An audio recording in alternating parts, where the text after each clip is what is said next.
You a Star Wars fan?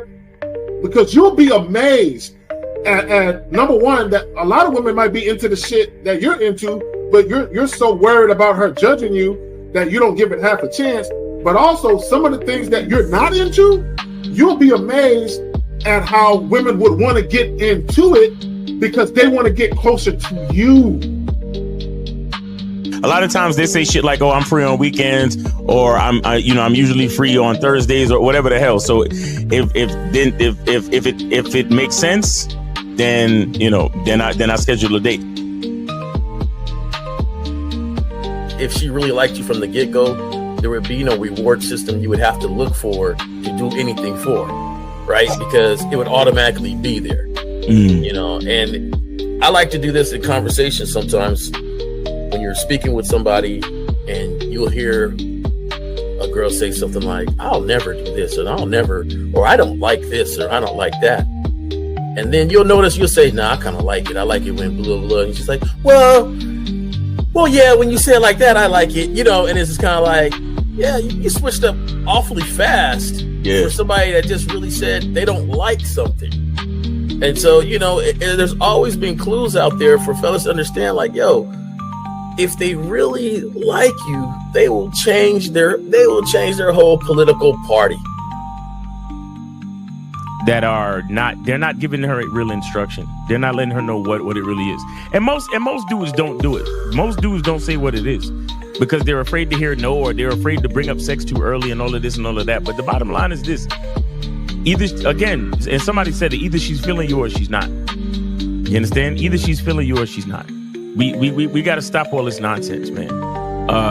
Guys are too afraid to hear no, and it's like I'd rather hear no than to waste 2, 3, 4 dates and time spent, money spent, and all this other shit just to find out that you wasn't feeling me any damn way.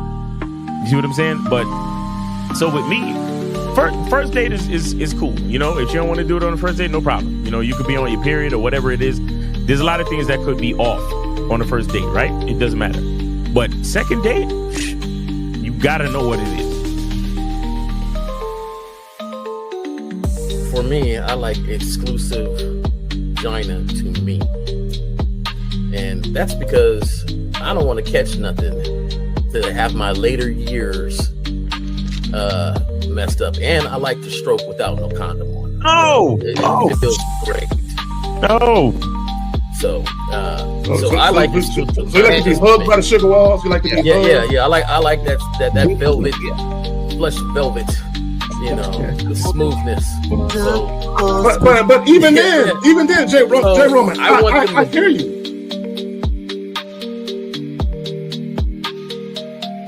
He don't get up for nothing. You understand what I'm saying? So, and the reason is because he has to conserve his energy to do 3 full workouts a day up until his competition date. You understand? So when he's in season, he literally just works out as hard as he can. Then he sits on the couch and his wife brings him everything. The only thing she don't do is fucking piss for him, right? So what I'm saying is, it's one thing to have a wife that does it, because you said earlier, these were the words you used. You said, a woman who says, "Oh, I rock with this dude, so I don't mind doing this." But see, it's a difference between a woman who doesn't mind and a woman who cheerfully wants to do it. Understand the position of a simp. Make sure you understand the position of a friend zone nigga. Make sure you understand that a man doesn't do anything for nothing. You understand? So run the game, be careful, and do what you got to do. Mm-hmm. And that's the right there, Jay Roman. And that's the problem. Your main chick should always be prioritized over all the new chicks. Right? The new chicks should not get preferential treatment. Right? So what would make it difficult for a lot of women is if you're giving girlfriend treatment to the new chick. Right? So this is why when you very first meet women, you have to establish boundaries and parameters where they got to earn everything. So that way, when the main chick is with you and she knows you're dealing with new women, she knows they have to go through the gauntlet too. They just don't get shit quicker. Like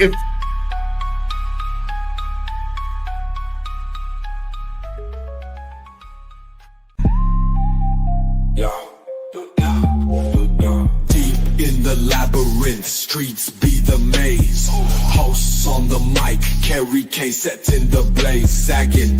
Miles Cunham with the game so tight. J Roman lit the torch, keeping it right. Manhood's the challenge, skill set to master. In a world moving fast, gotta move faster. Trap beat pounding 808, shake the floor. Guided by the host, wisdom like law. Kerry K drops jewels, the crowd enthralled. Words cut deep, no need for brawls. Miles Cunningham, tactic sharp like a dagger. Navigates the game, makes the haters stagger. Journey to manhood, no easy feat. Lessons from the masters, words concrete. J Roman with the keys, opens the door. Manhood's the path, gotta crave for more. Manhood's the challenge, skill set to master. In a world moving fast, gotta move faster. Trap beat pounding 808, shake the floor. Guided by the host, wisdom like law. Yo, we are back at it. What's good, gentlemen? What's up?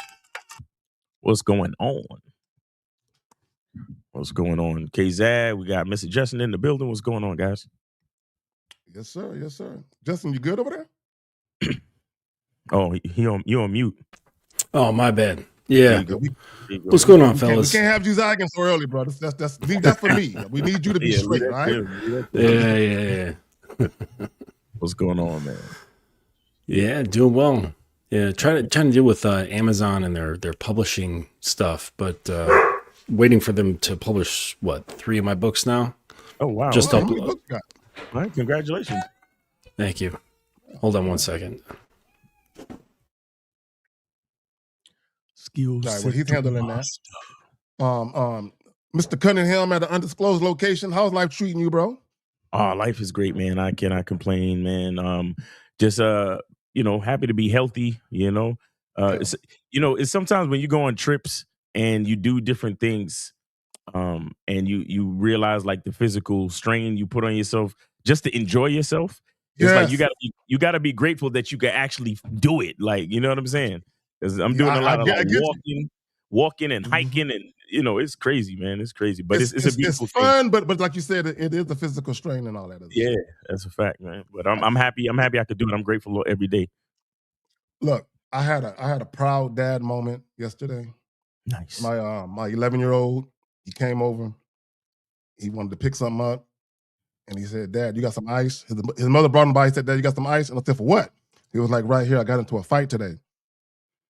And the first thing I asked him, "Did you cry?" I didn't ask if he won or lost. I said, "Did you cry?" He looked at me like, "Of course not."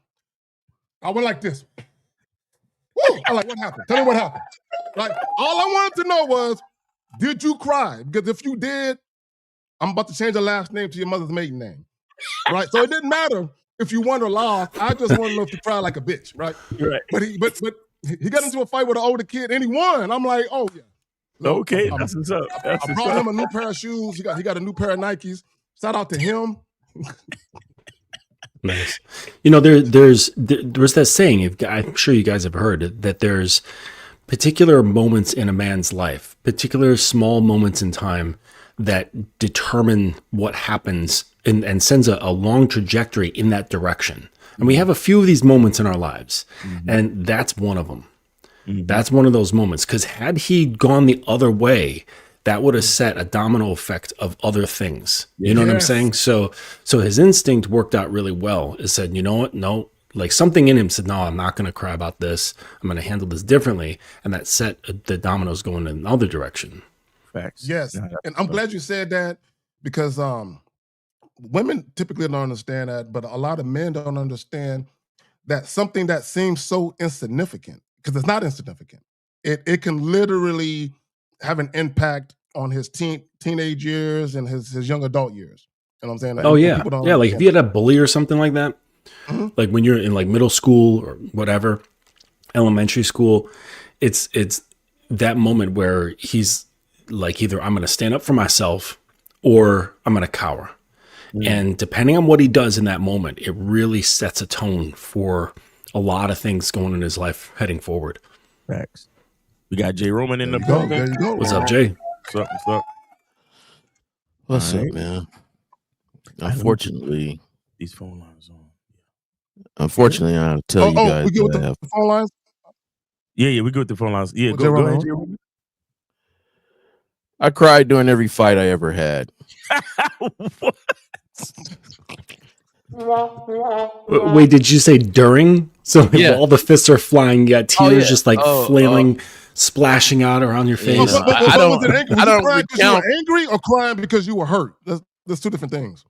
No. I would get so angry and so pumped with adrenaline, you know.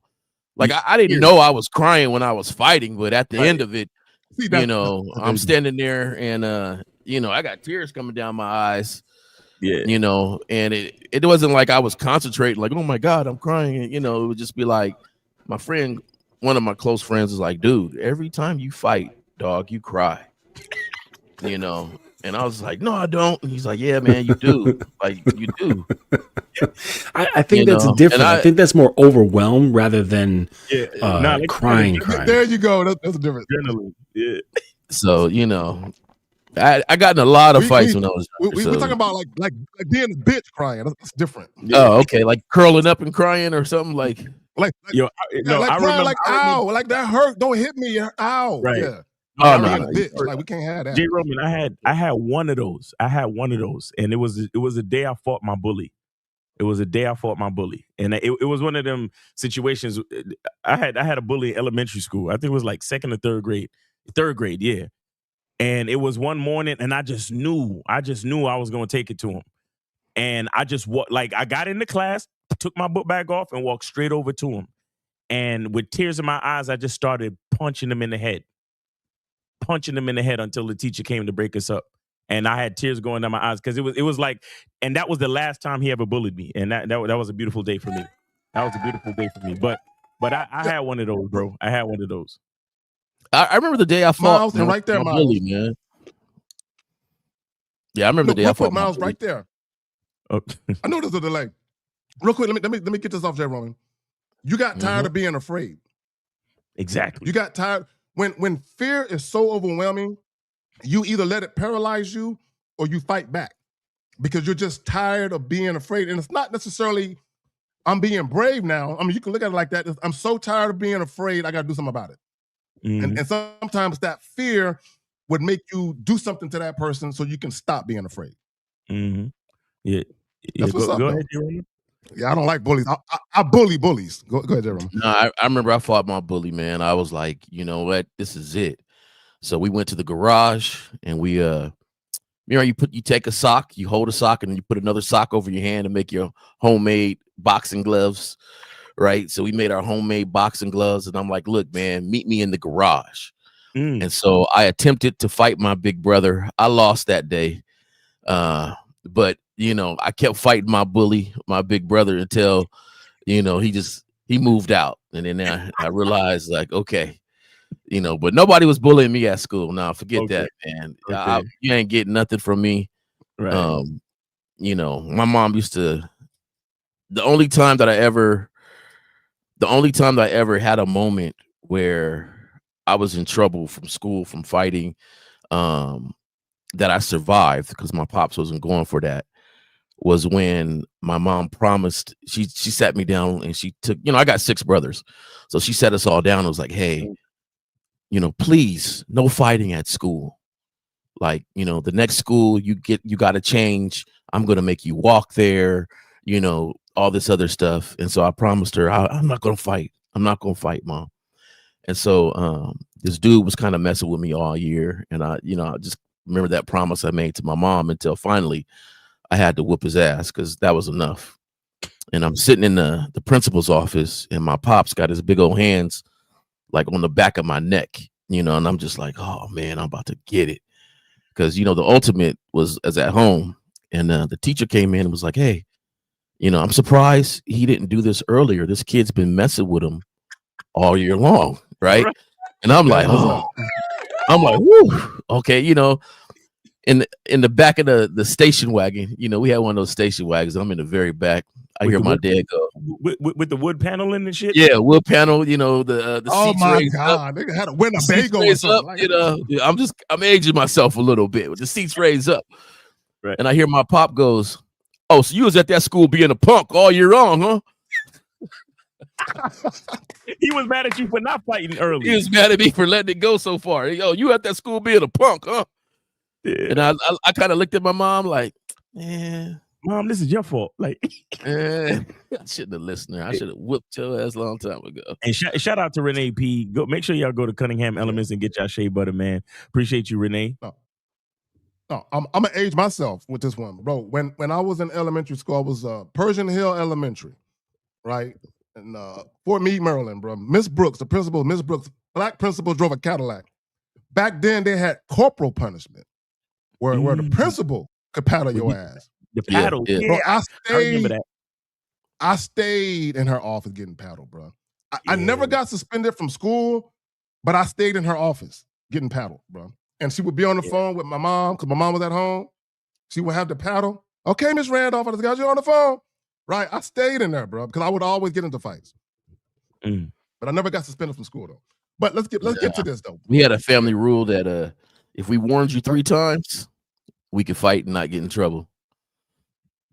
Warned you 3 times, shit. Yep. It need to be 1 warning. No, and sometimes the warnings be quick. Hey, I don't want to fight. I don't want to fight. I don't want to fight. Okay. That's 3 right there. That's 3 right there. And my pops would say, "Hey, did you warn him?" I said, "Yeah, Dad, I warned him." All right. Because if you got in trouble at school and you didn't go by the warning rule, rule, warning is to tell them, "Hey, there's pain here." That's all you got to tell them. There's pain over here. There's pain here. Well, see, that's the thing about what you were saying earlier about fear, right? Like, I don't approach a fight like I'm gonna win it every time. Like, I don't know if I'm gonna win. I just know whatever you're doing to me, you're not gonna continue to do it. I approach it like I'm gonna win with extreme violence every time. Right. You're not gonna approach it. You're not gonna keep doing what you're doing to me and get pleasure out of it. Right. So I don't know if I'm gonna win this fight, but you're gonna fight me every day until you stop doing what you're doing. I tell you that. So, but all right, but let's go ahead and get into the show, though. It's been fun talking about this shit, but let's go ahead and get on topic and get to this. And there's a delay, fellas, so just give me a moment while I kind of get everybody back, get the audience back to what we're trying to talk about. Why modern men can't lead women. Why modern men can't lead women. 5 brutal and honest reasons. And it's not that, because a lot of guys say, oh, women don't want to be led, women don't want to submit. And there's validity to that for some women. But even if women wanted to submit, there's a lot of guys that are incapable of leading women. You just couldn't do it. Are you gonna play that balloon pop thing with the girl in the red dress? No video. I don't have any videos. You got the video? You can play it. I mean, I seen that, Miles. You know what I'm talking about, right, J. Roman? Yeah, I seen that, man. I have no clue what you're talking about. But if you got it, go ahead and find it, and we can play. So what Miles is doing at, guys, real quick, 2 things. The calling line is open, 1-844-672-7300. If you have a question, put a Q in the chat. We'll get to your question. But we're not going to answer any questions because we're going to get all 5 of these motherfuckers out. We're going to talk about all 5 of these, right? And then we'll get to y'all questions after that, right? So if you have questions, I suggest you ask them shits now so that way I can save them and you can be the first up before we leave this motherfucker today. Why modern men can't lead women, 5 brutal and honest reasons. Also, guys, again, if you have a question, put a Q in the chat. So the first one I want to bring up, where's it at? I thought I was ready for this shit. Okay, there we go. This one right here. It's this one right here. I did a recent video and I talked about this partnership. And one of the things I've noticed over the last 2 years, and I've been saying this, the words spouse, significant other, husband, wife, girlfriend, boyfriend, my woman, my man, those words are disappearing out of people's vernacular when they start to talk about dealing with people. The word partner, my partner, If you're looking, Mm. this shit is way more dominant than all the other shit used to be. Mm. There's a reason for that. Now, first of all, let me do this. Hold on, let me go over here with it because I want to show y'all something. I want to show y'all something very interesting, right? Hold on. Okay, right there.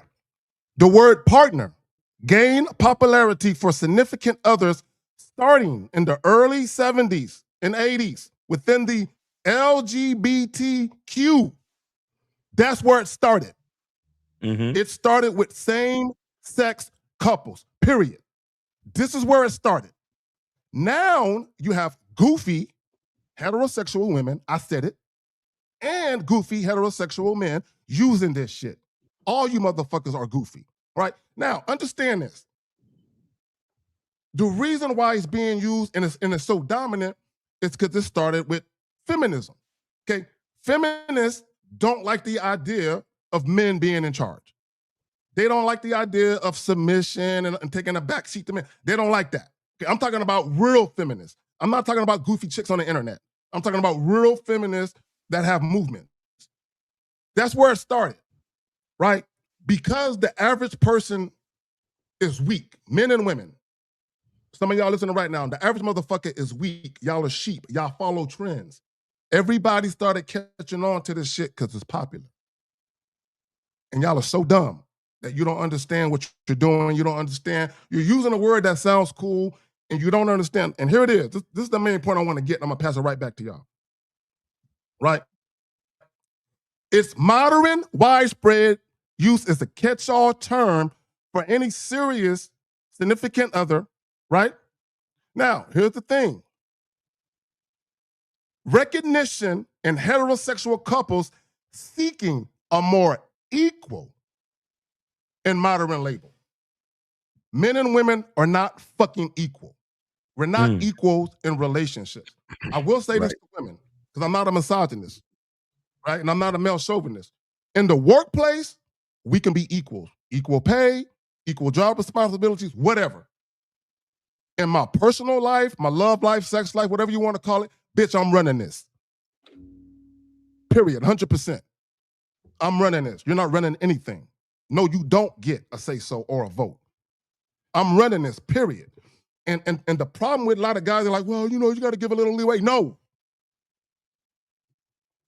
You're following and I'm leading. And the word partner is designed to take away that type of male bravado about relationships. Exactly how I'm talking right now. There's a lot of chicks that don't like that. Y'all got it. Yeah, this is always something, that's been a thing with me. Like, again, this is a part of what they do. They start out with their rainbow coalition, and then they try to spread it across, all parts of society as if it was equal on all sides, as if women can get men pregnant and and all this other shit, as much as they try to bend the rules and change reality and all this other shit. It's like they use partners because they was talking about same-sex couples, and they try to act like men and women are partners. Men and women are not partners. Men and women are different parts of a system. You understand? The system is the relationship, but we all can't do the same thing. We all have to, for example, a man has the 12, a woman has the 6. We're not equal. You understand? I'm looking forward, and you got my back. So it only, and if both of us are looking forward, right? If both of us are just scouting ahead, then nobody's checking the 6. Nobody's checking behind us, and so that's why it doesn't work. And a lot of people don't realize that it's not about male chauvinism. It's not about hating women. It's about, we have to fucking realize that there are different parts to every system that makes it work efficiently. Every part of an engine can't be doing the same fucking thing, or else the engine won't work. Right? Every part of a company can't be doing the same thing. Right? We gotta have somebody as a janitor. We got to have somebody in the mailroom, and we also got to have CEOs. We also have to have vice presidents and managers and shit like that. You understand? If everybody was trying to be CEO, then how would the company work? If everybody was trying to be in the mailroom, then how would the company work?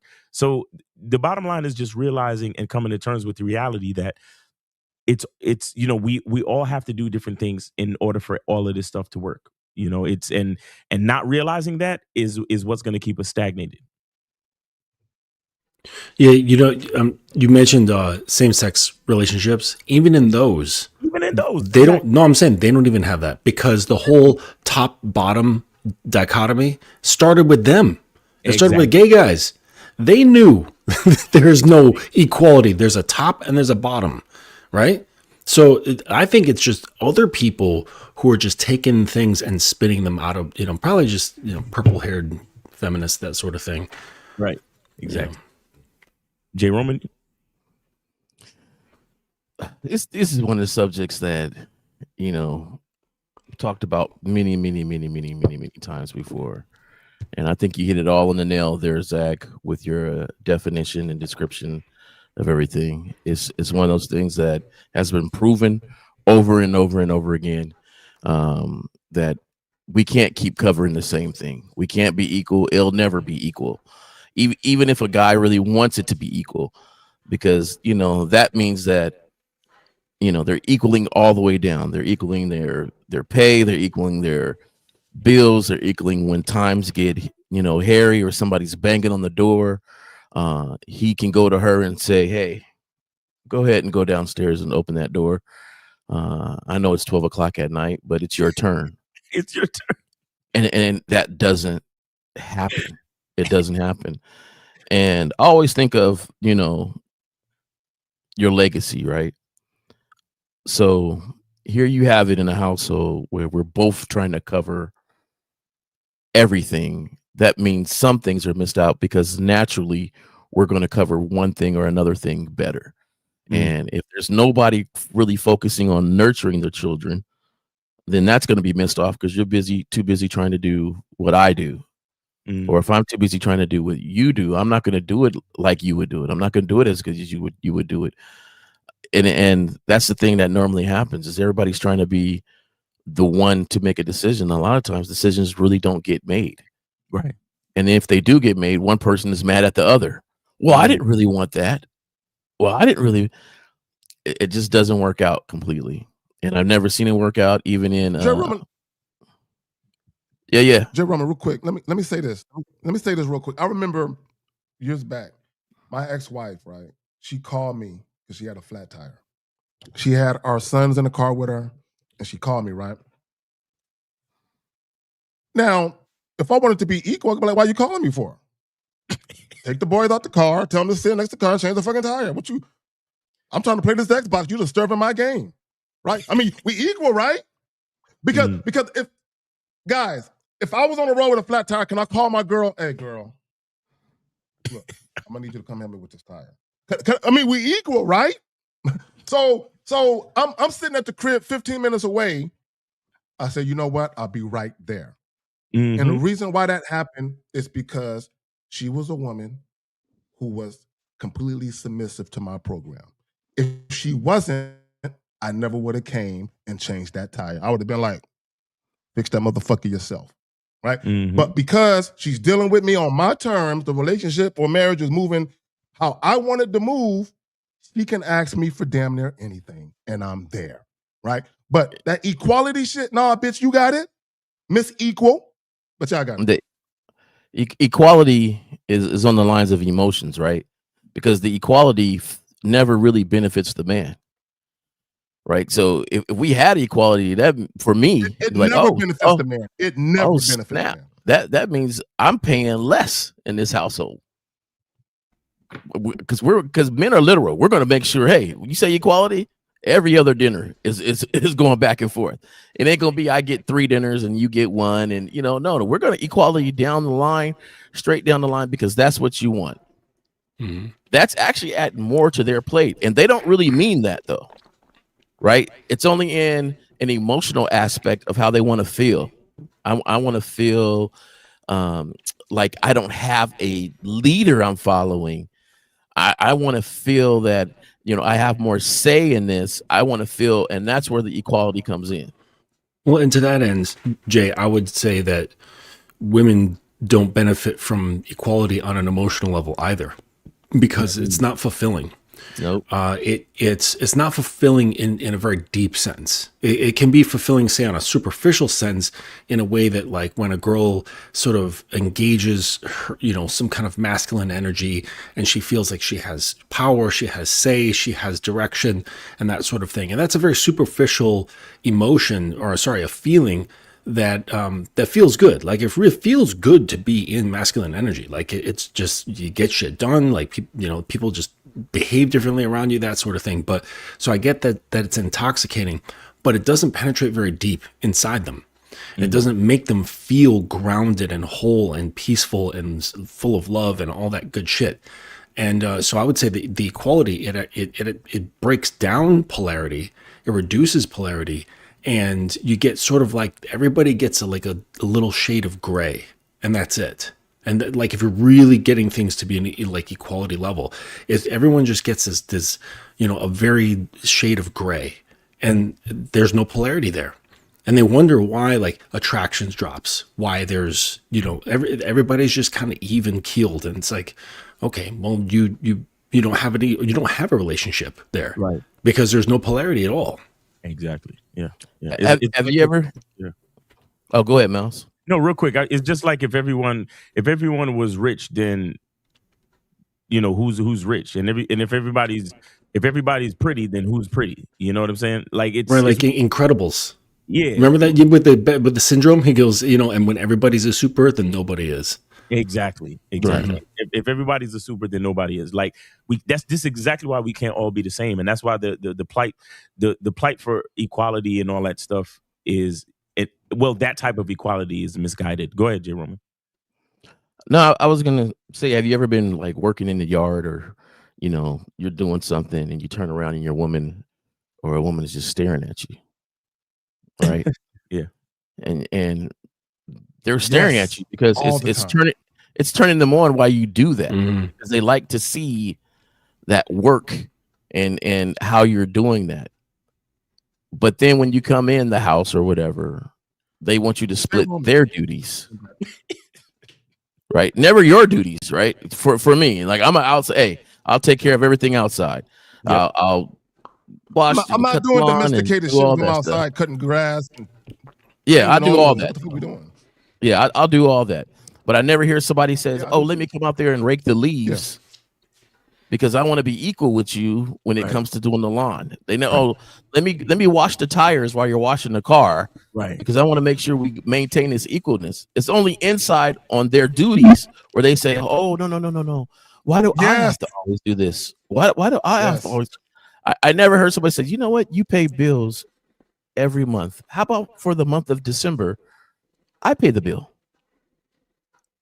Because that would be fair and equal. It never happens like that. So it's one of those things where it's like, it doesn't Jay work for Roman, both that's ends. Yeah, but if somebody's in that Jay situation, Roman. they deserve Real to quick. be there. Go ahead, Zag. You got Hold on, that real delay quick. going There's on. a delay. There's a delay. My bad. Yeah, let me say this real quick. Jay Roman says some of the realest shit. You will have women that want to split domestic duties, but they don't want to split the man duties. Right? Because here's the thing. When my woman would go out and the car wouldn't start, she didn't pop the hood. She came and got me. And I'm popping the hood looking. I'm the one taking out the battery, going to AutoZone, and she ain't doing none of that shit. And that's not a problem. But women need to remember what it is. This is what this is. And to your point, Jay Roman, bro, when I would be doing yard work, the shirt I had on, my underwear, everything would be soaking wet like I jumped in a pool.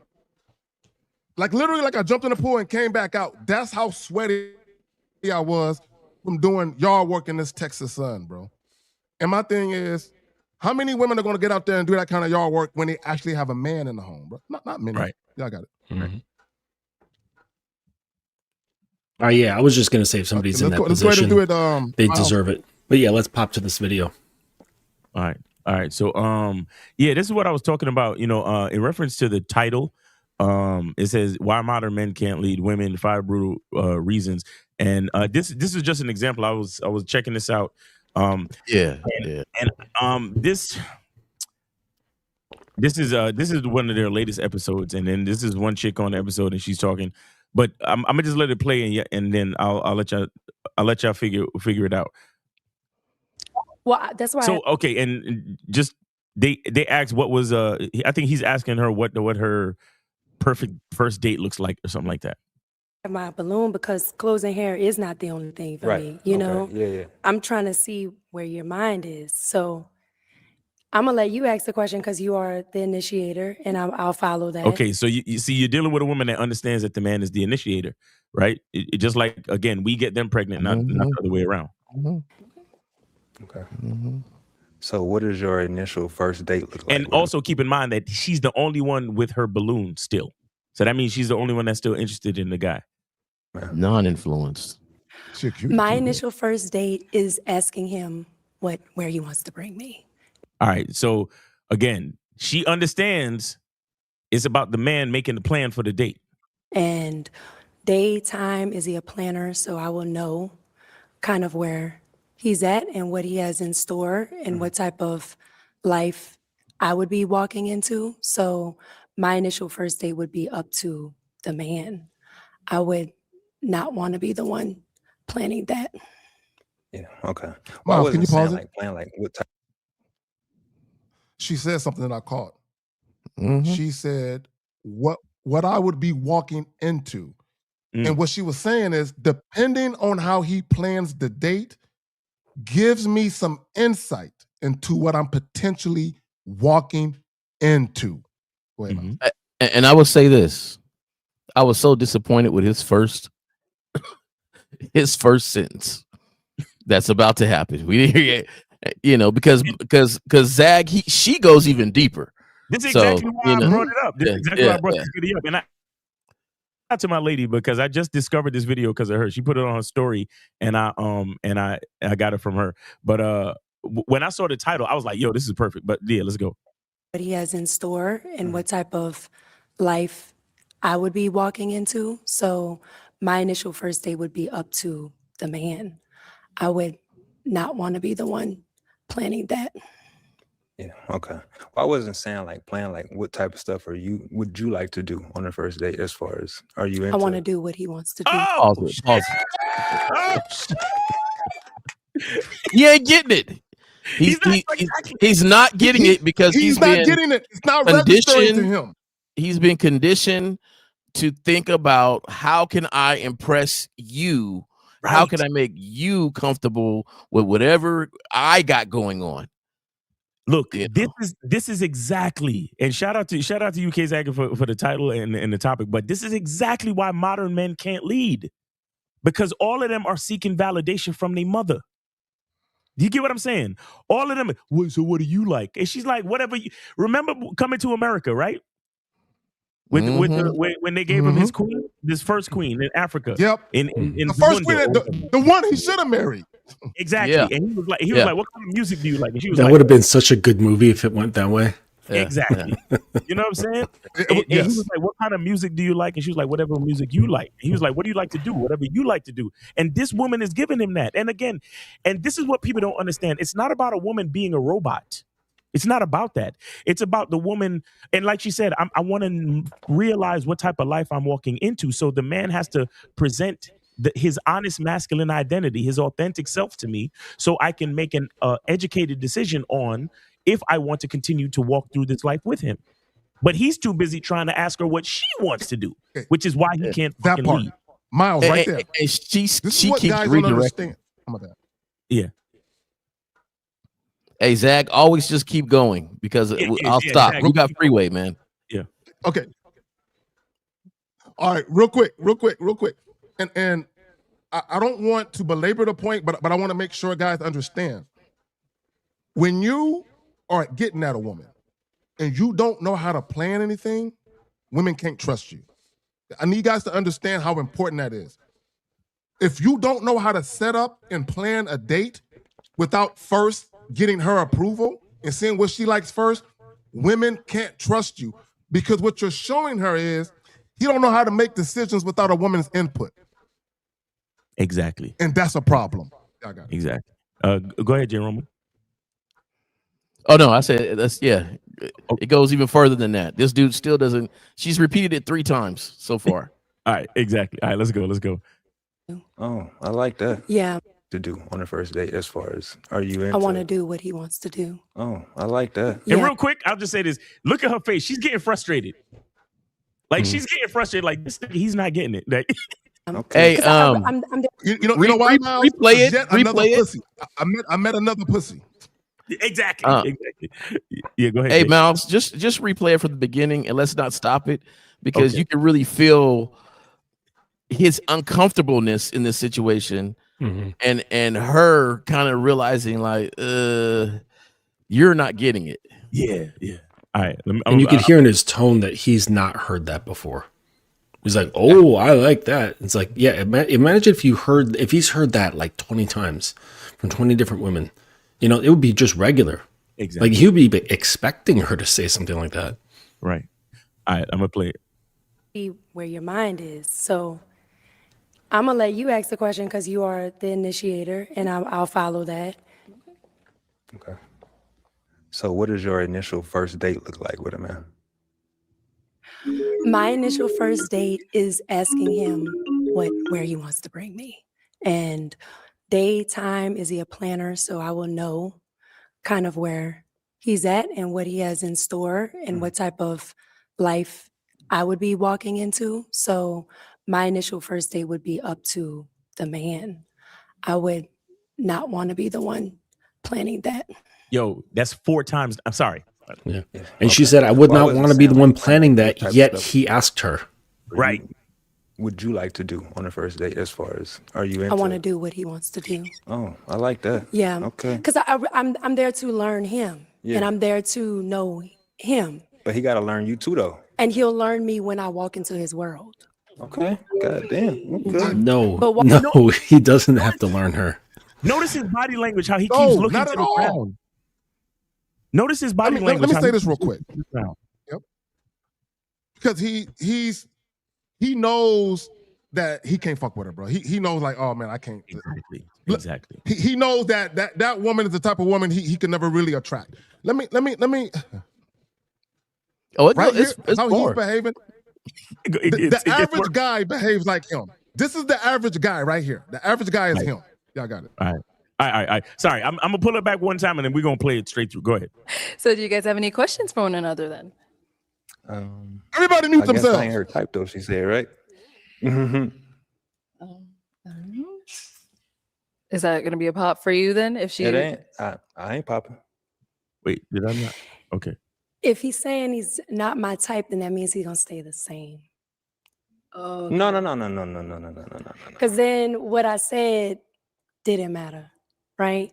Because then it tells me, okay, if she don't like how I am right now, I don't plan on. Oh no.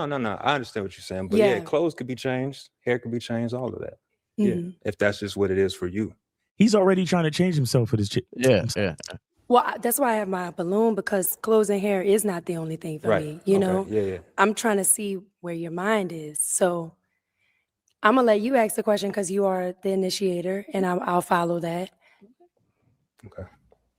So, what does your initial first date look like with a man? My initial first date is asking him, I like making my podcast. I don't like making short clips of my podcast. So the AI chooses the where You he need wants to get bring me. pop-up blockers for your browser. Yeah, I'm because I'm in a different region. It fucked up because I have YouTube Premium. I don't know why it's doing this, but it's all right. And daytime, is he a planner? So I will know kind of where he's at and what he has in store and what type of life I would be walking into. So my initial first date would be up to the man.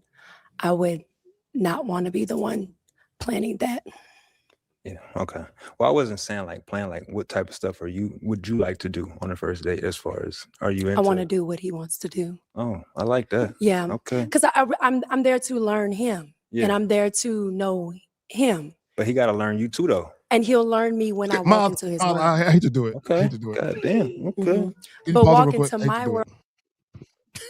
Okay, real quick. Listen, at the end, I know we keep trying to.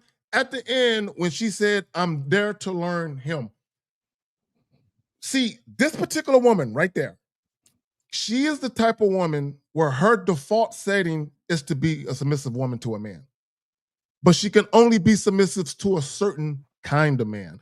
This is what guys don't understand. Guys think, and shout out to Kevin Samuels, God bless the dead. See, he had this goofy belief that all women should be submissive to all men. Impossible. Absolutely impossible. It can't happen. Guys are too weak. The average guy is too weak for a woman to submit to. Guys have to understand, for a woman to submit to you, she is deferring to you. She is saying, I trust you with decisions and choices that can have an impact on my life. I trust you with this. Do you think he's the kind of guy that can make the right choices for a bitch like her, where she won't be impacted? No, he's gonna make bitch decisions based on his emotions. Yeah, I got it. World first. Oh, I'm not providing a world for you. just to comment on what Zag is saying, I think she trusts not him, but herself more. And her evaluation of, because she says the words, I'm going to walk into your world. I got to see your world. So she knows I have a choice. And that's something we preach all the time. They have a choice to be here with us. They're choosing to be here. And she understands her choice. Let me see your world so I can choose to be submissive to it in that world. Guys, does everybody see the frame? Look at the frame. She's looking at him, trying to look at all the girls. Look at all of the girls in the back. I got you, Zach. Look at. She's composed. Look at her dress. Look at her clothing. She's not showing cleavage. She's wearing a dress that's like not skin tight. Look at that. She's trying to give him masculine game right now. Arlette, the chick holding the mic, she feels the power coming off this woman. You understand? The girl, you see the girl, in the other red dress, and then the dark skinned chick over there. Both of them is like, this nigga's failing, and look at him looking at the ground. Yeah. He's because I assume they popped their balloon because somebody said something about his hair and clothes. Yeah. And she is the only one holding her balloon. So when a group of women pop their balloon, one girl could have said, "Oh, I thought he was cute," but she's going to pop it just because the rest of them did. Right? She did not. This chick is different. She's different. But see, at the same time, like you said, K-Zag, she's not gonna submit to any dude, and she's not gonna submit to a guy like this. And look at her face; she's already disgusted. She's already realized that she cannot submit to this type of guy, and he knows it too. Like you said, his shoulders are slumped. He got his hands in his pocket. He's basically hiding, looking at the ground. He's being totally demolished right now and emasculated, but not in a malicious way. He's being emasculated by his own fucking weakness. Because he's up against a person who a woman like this, she probably had a decent father in her life, or probably had some type of decent male figures in her life. Oh, she's definitely been around men. She's been around men. This is a teaching moment. That's what's happening here. Facts. It's turned into a classroom for her. Yep. Hold on, real quick. I want to bring up something real quick. This comment, real quick. I want to address this comment. So Jay Bizzle says these women are naturally gamed up. Shit ain't fair. See, no, it is fair. It's absolutely fair. It's perfectly balanced, guys. This is what happens. I'm gonna tell you what happens. The young lady talking. She has been around real men before. She knows what real men look like. She knows that real men are way more assertive than him, way more decisive. They know what they're doing. They know how to plan shit. They get shit done. He ain't him. She knows she's not looking at a real man. He's not a man.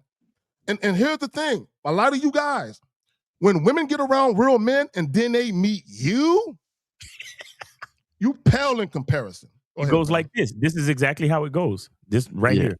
But let's go. Hold on. It's so much in this video, Miles. It's so much. It's so much. because you can tell that she relishes in her role. She relishes in her role as helpmate because she understands, and because she relishes in that role, she understands how much influence she has in it. Like, she don't like his hair, she don't like his clothes, but she said, I want to know what your mind is like, because she knows in the role that I bring to you, I can change that hair and clothes. I know I can do that still from my role. Exactly. But let's try to get through it. The fact that he's asking this question is a problem. Let's try to get through it. And he'll learn me when I walk into his world. Okay. God damn. Okay. But walk into my world first. I'm not providing a world for you. So Not at all. my world really doesn't matter. Yeah. It matters to the extent of what have I cultivated? Yeah. Have I nurtured my world? Where can my world take him, right? When I enter his world. So that's why I won't present the preconceived notion of what I want to do, because he might show me something new. And now I just limited myself to what I'm already exposed to. And I never gave him a chance to step me into his world. So Damn. Okay. Can we bring her up here or what? Nigga, you can't handle her. Stop it. She is just flying like miles You can't over handle his her. head. You can't handle her. Miles over his head. She is so far advanced than him. No. She's too much of You a have any woman for you. questions for You him? can't handle her. well, my question is, what is important to you, the most thing important to you in terms of a goal? And do Pussy. you love and fear God? Do you want marriage? Do you want children? Do you already have kids? Are you fertile? I mean, there's a lot. There's a lot to. She can't handle him. It's over for this nigga. Like, Yeah. He didn't even know when to tell her, hey, we'll talk about all that later. right. It's a He real don't even thing. know. No, there's a lot to unpack, Right. which I was trying to let you unpack. You see? Did you see that deep breath she took? She took Did that. you see? You heard that? She sighed. Yo, she was so was so trying. frustrated with this dude. So frustrated. She said, I was trying to let you unpack. I was giving you a chance to be a man and stand on your own too, but you couldn't do it. Exactly. You failed miserably. And one thing men always have a hard time doing is knowing when to tell them, shh. Yeah. There's nothing else to say. Okay, we'll figure that out later on. Let's keep it in this show. Stand over there. But They're now gonna we're say here. we match and let's go. Hold on, real quick. I'm gonna pull it back just a little bit. Do you want marriage? Do you want children? Do you already have kids? Are you fertile? I mean, there's a lot. There's a lot to. Fertile. See, it's a real thing. Right. No, there's a lot to unpack, Right. which I was trying to let you unpack. But now we're here. Now we're here. Now we're here in this classroom. Let me say this And she's still giving him chances to save it, but I he don't won't have do kids. it. let me say this real quick. I'm not against marriage at all. And let me say this real quick. When guys try to simplify attraction by saying, looks, money, status. Guys, get in the gym. Get your money up. You guys sound idiotic. What this woman is showing you is that women are not robots, right? There's substance to women. There's depth to women. There are things that matter to women that are way deeper than superficial shit. And when women have a conversation with you and they can tell that you are a surface level human being, you have nothing for them. So you think you look good, you got your money? Bro, you're a loser with money who's cute. There's no depth of character. There's nothing about you where a woman says, I want him to be my man, bro. Y'all got it, man. Let's just see if we can finish. I don't know. I will if I find the right one, because I feel like today's time people get married for all the wrong reasons. They get married to impress other people or to make it seem like they're up here when really behind closed doors they down here. So for the right person, I will do that. As far as children go, if my person wants kids, that's what it is. And I'm definitely with that. You see, again, if the woman want kids, he's with He it. said, no, he said my person. My person. Yeah, that's even. And your relationship with the Lord. Absolutely. God-fearing Nigga, man. you can handle this. Baptized, Christian, all of that. What does that relationship look like? I pray every day. Look, she's even mad that she's asking him all these questions. She doesn't really. She's Yeah, I'm a praying man. God fearing she man. gonna pop the balloon. He has given not one direction. I'm gonna pop. Yeah. Okay. Yeah. All right. And why'd you end up popping? I'm popping because I think you know where you stand and where you're at. I think you love your pants. You know what she's doing right now? You love your pants. She's doing her best because she's already destroyed him, and she's doing her best to like make it lighthearted and just kind of go in a different direction because there's nothing more to even destroy. Like she'd be doing too much now. So she's just kind of she's going to just make it lighthearted and talk about his pants and some shit. And because notice she said, "I think you know where you stand." She's lying. She's being disingenuous right there. She's popped a balloon because he doesn't know where he stand, and she knows this. Y'all, I'm gonna go viral for these pants, man. And Look, you know what? You know what's so I funny, don't want Miles? you. You know what's so sad? He still don't know why she popped the balloon. Still don't get it. He That's a still fact. don't know why. He still don't know why. He has no clue. He thinks that it's about the pants at this point. Yeah, he still thinks about To get rid of your pants because I'm not gonna. I don't want you to get rid of your pants because I'm not gonna want the pants. You know, so I want you to stay true to who you are. Continue being honest with who you are. She's basically saying, you're still a boy and just continue to grow. And maybe one day you'll get to the level that a woman like me could actually appreciate, but you're not that guy yet. That's what she's saying to him right now. Because there is a woman that will love your pants down, okay?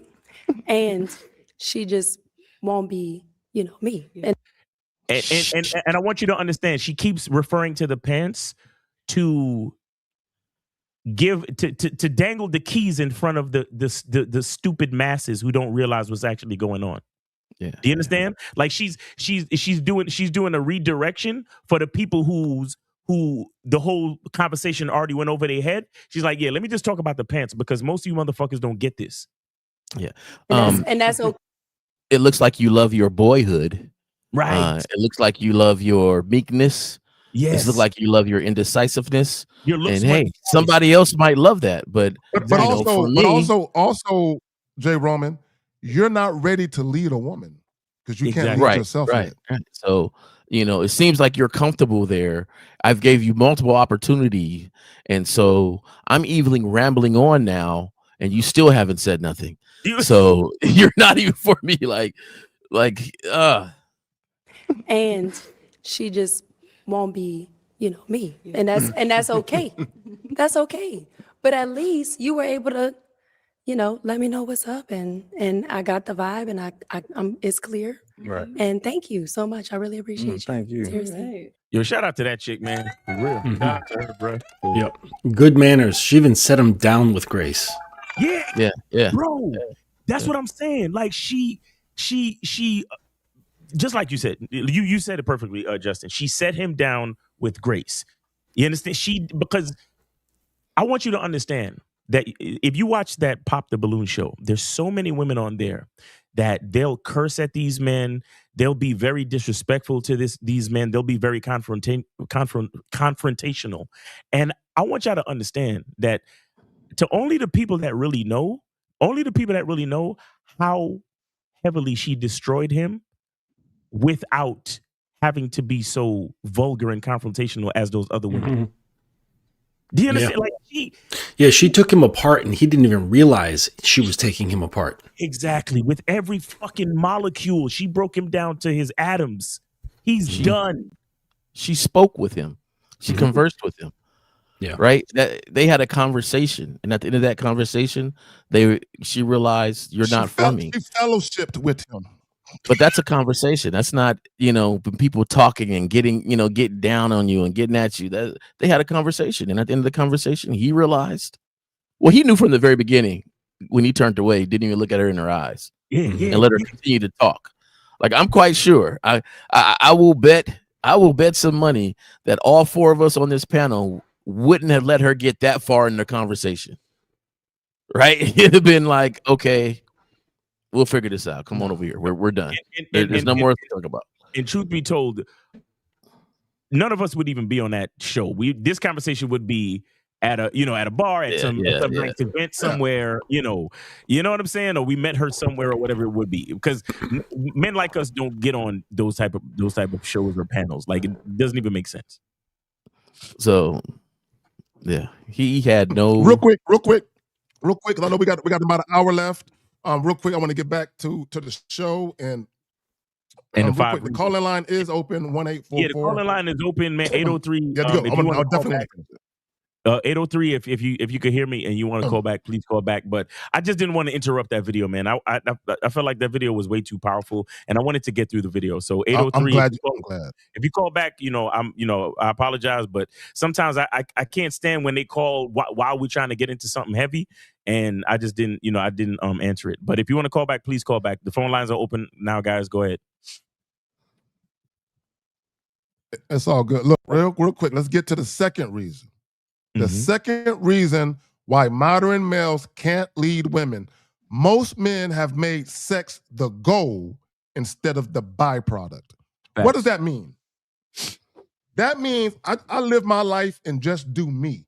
And because I'm doing me, women want some dick. And when I'm available, they get the dick. I don't make my life about trying to have sex with women.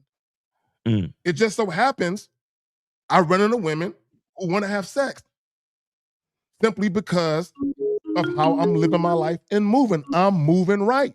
I'm not moving strictly for the purpose of trying to fuck. Go ahead. Right. All right, we got 718. This is Moses. Moses, go ahead, bro. What's going on, fellas? How y'all doing? Good. How you been? It's been a special honor, and by the way, happy holidays to y'all. Yes, sir. Happy holidays. Happy holidays. Like, listen. If is this Moses? Guys who listening, yeah. You was gonna say something? No. You go ahead. Oh, no, I thought you was gonna say something. My bad.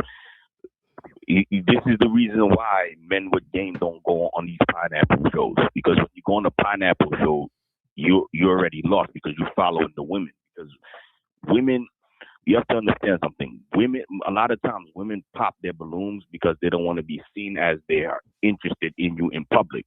Do you agree on that? Well, yeah.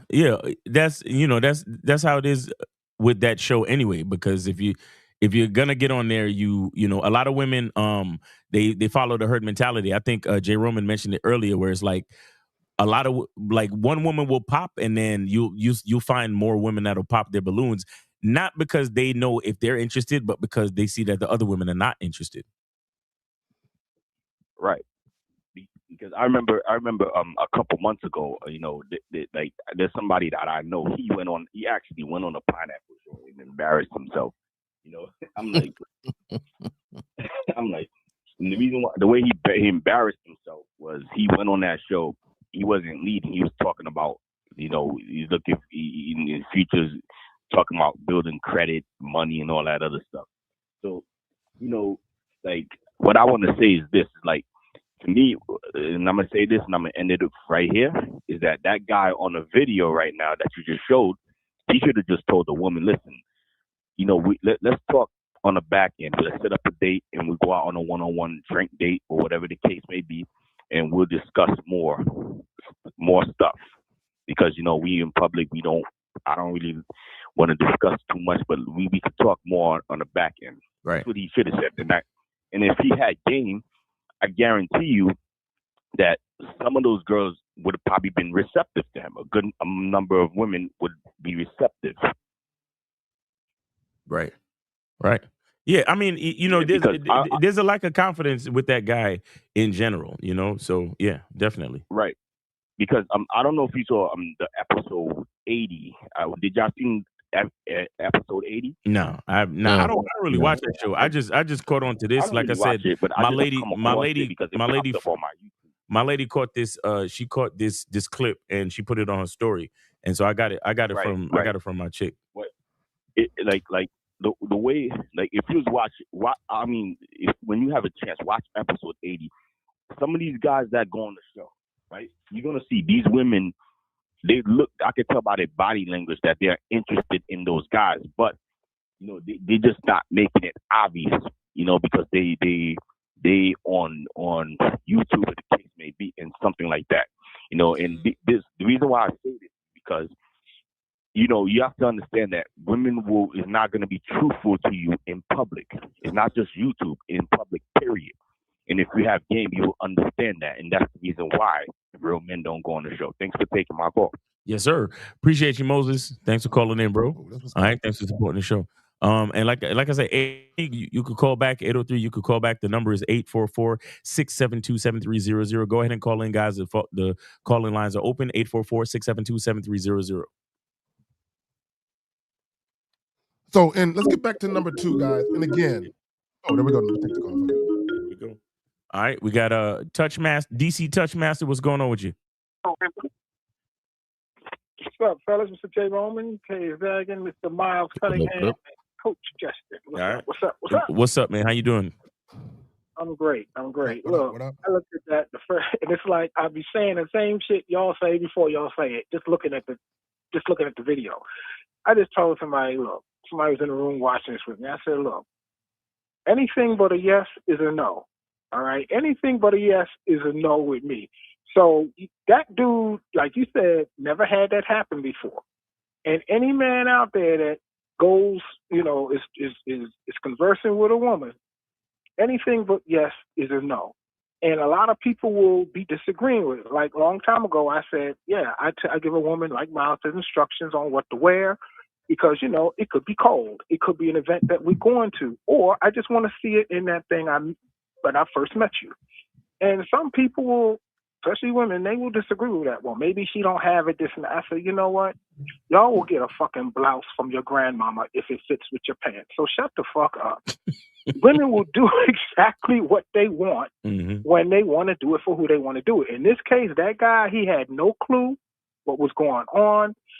The minute she would have said something that I knew it was over, when she said, well, it looks like you know where to be, I would have said, well, thank you, but you need to speak in complete sentences because it seems like you know where you want to be, and that's not with me. Next. And I just would have went on. Right. So no clue, man. So you guys got to understand, when somebody doesn't want you, leave it alone. Don't negotiate your manhood. Shout out to K. Zagman. Do not negotiate your manhood. Facts. If it's not what you want to hear, move the fuck along. I saw somebody recently. Somebody said no. They said, okay, I'm going to my car. Oh, it's cold outside. Went and got them some sweats and everything. And I said, why did you do that? Why did you do that? She said no. She would have came in here with what she left out of here with. Nothing. So, yeah, man, just you guys, anything but a yes is a no. And when a woman says anything that you don't want to hear that's not in your program, exit stage left. Facts. Puss. All right, y'all. All right. Appreciate you, man. Appreciate you. Good to hear from you, brother. All right. Take it easy. Yep. All right. All right. Go ahead, K-Zag. You was doing I want to make a real quick point. I'm gonna pass it. Yeah, I'm gonna make a quick point about the second point. And I'm gonna pass it to y'all. I just want to read y'all something. Again, most men have made sex the goal instead of the byproduct. When a man, let's put them on hold real quick. Hi, am I on? Yeah. 830. When a man leads with sexual, my bad. When a man leads with sexual pursuit instead of self-direction, ambition, or standards, he signals that intimacy is something he wants from her, not something she naturally desires from him. Y'all got it. Facts. All right. 830. Go ahead, man. How you doing? Name, age, city.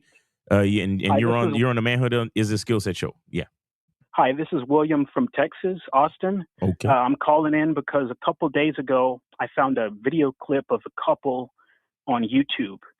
The guy, I'm not going to say his name, but he's a sort of a famous internet celebrity. But in the clip, his wife was planning out every single one of their pregnancies, and she was telling him when they were going to have their next kid. Damn. And I emailed this to Kay Zagan. I don't know if he got it, but she had plotted all of this stuff out. I'm sort of curious. The reason I'm calling is, can you sort of describe the difference between a woman following your program and actually manipulating you? Like Kay Zagan mentioned this last night on one of his videos, that women can like you a lot, but they're not fully on your program because she was telling him when to have the kids.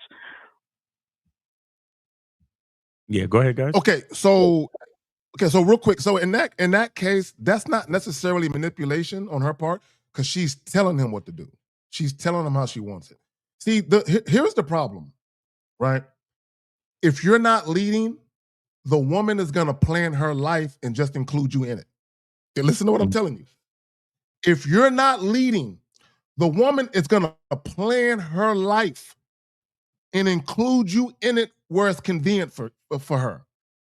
But it's her life. She don't even look at you like it's our life. She looks at it like, this is my life, this is what I want, and you're here for the convenience of me making sure that my life goes how I want.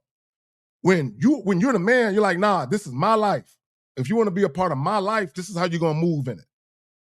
Period. You don't get to now. If a woman wants to have kids, that's fine. But I'm gonna tell you when we gonna have them. Like, I'll give you an example. My ex-wife, she wanted 2 sons. She got her 2 sons. But I told her, this is what we're gonna do. We're gonna get married. We're gonna be married for a year.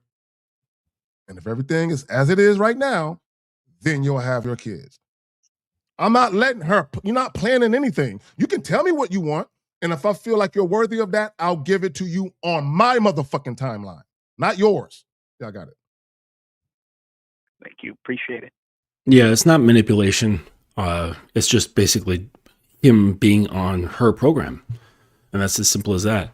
Manipulation has to do with leveraging certain desires and needs and things like that. They think that they're in control of everything, but the woman's actually manipulating them behind the scenes. I'm glad you said that.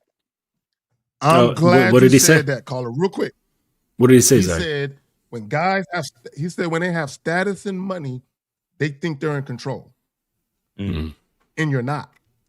You're not in control. Guys, money is superficial. I don't think guys truly understand how superficial money and resources is. That really doesn't, in the grand scheme of what it needs for a woman to submit to him, money is not really it, bro.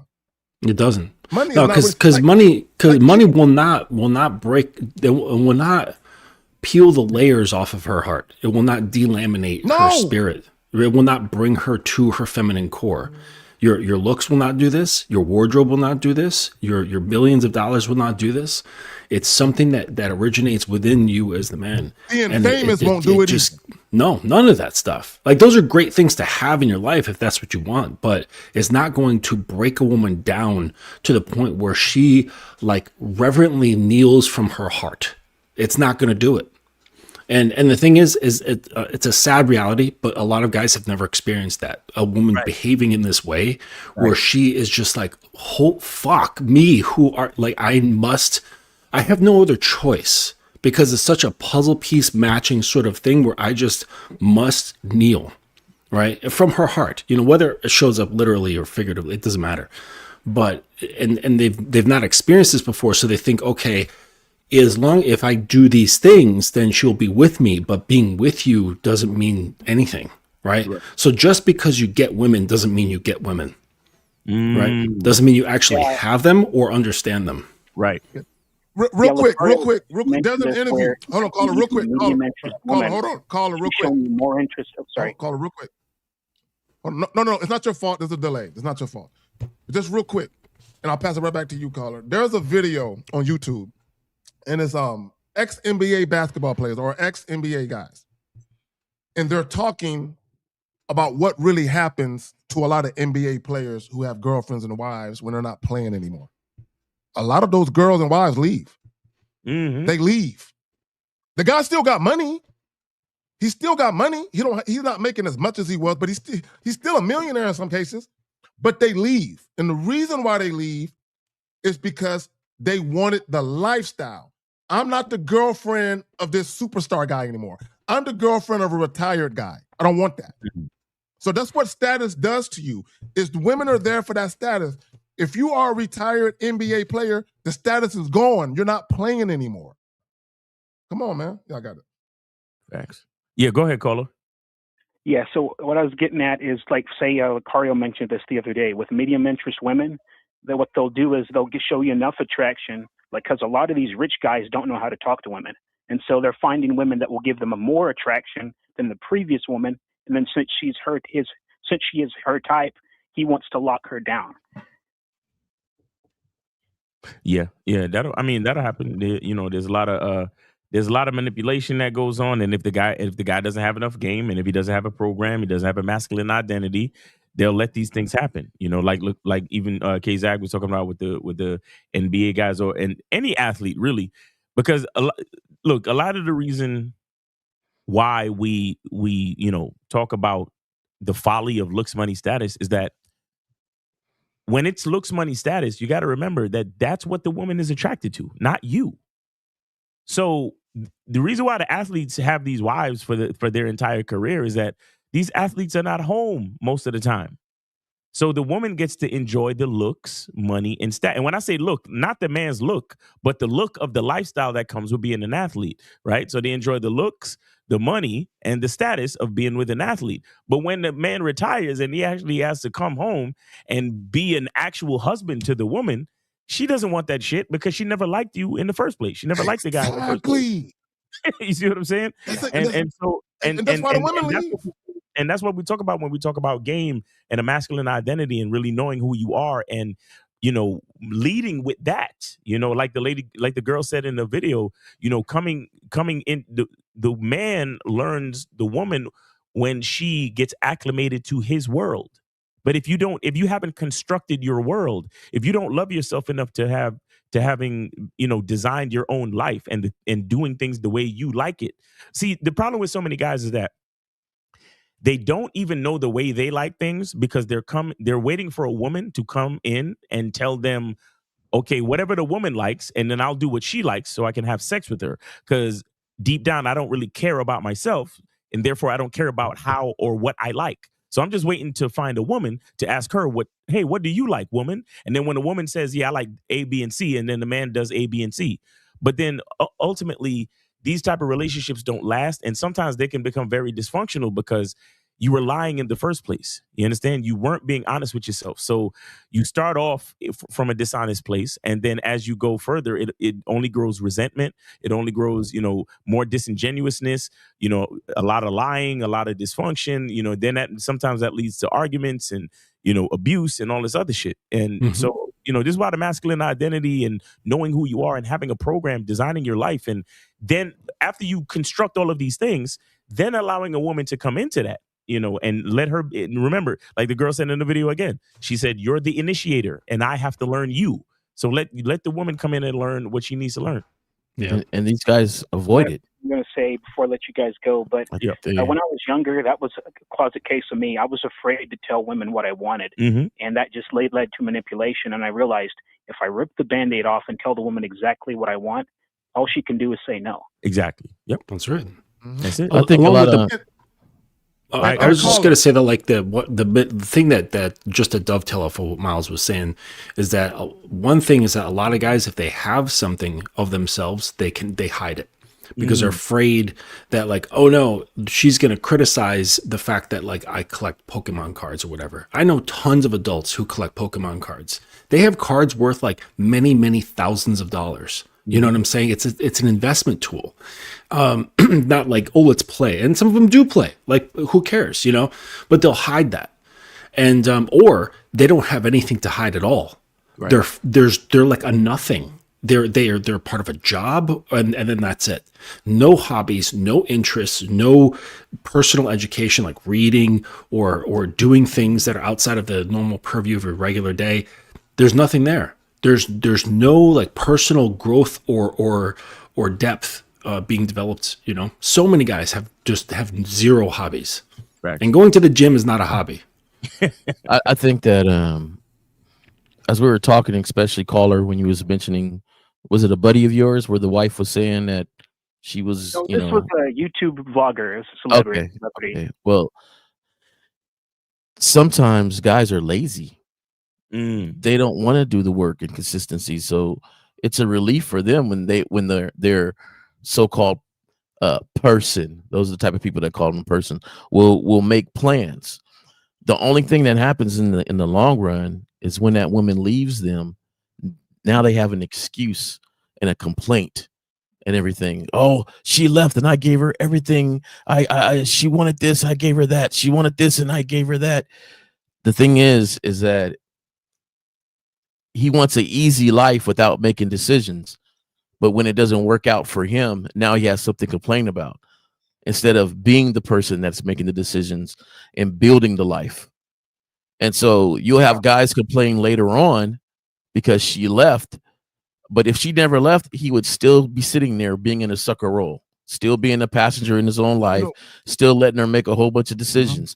But when she leaves, all of a sudden now, oh, I did everything and I did this and I did that.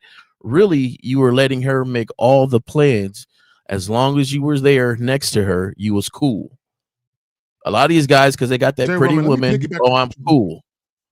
But when it don't work out, now we got issues. Now these women are so la la la and whatever complaints. I don't hear a lot of complaints about women. I'm not around those type of dudes. So whatever they say, la la. So, you know, now it didn't work out because you failed to act. Go ahead, Miles. I mean, not Miles, Zach. No, let me add this. This is why for any women who's ever had an ex, say, all that shit I ever did for you, that's fucked up. So ladies, the reason why guys say all that shit I ever did for you is because they only did it for you. Mm-hmm. They did, but that's what I mean by that. The average guy, he asks women what they like because they believe if I do the shit that she likes, if I take her to the places that she likes, she'll like me, she'll be happy about it, she'll see that I truly care because her needs and wants and desires I'm putting at the forefront. See, I have never told a woman, if a woman wanted to leave a relationship, bye. And the reason why a woman will never be told by me all the shit I did for you, because I didn't do anything for her. It was all for me. She just benefited when she was there. Right. So I'm not mad at that. So any trips a woman went on with me, any dates, anything we did together, I did that because she earned all of that shit.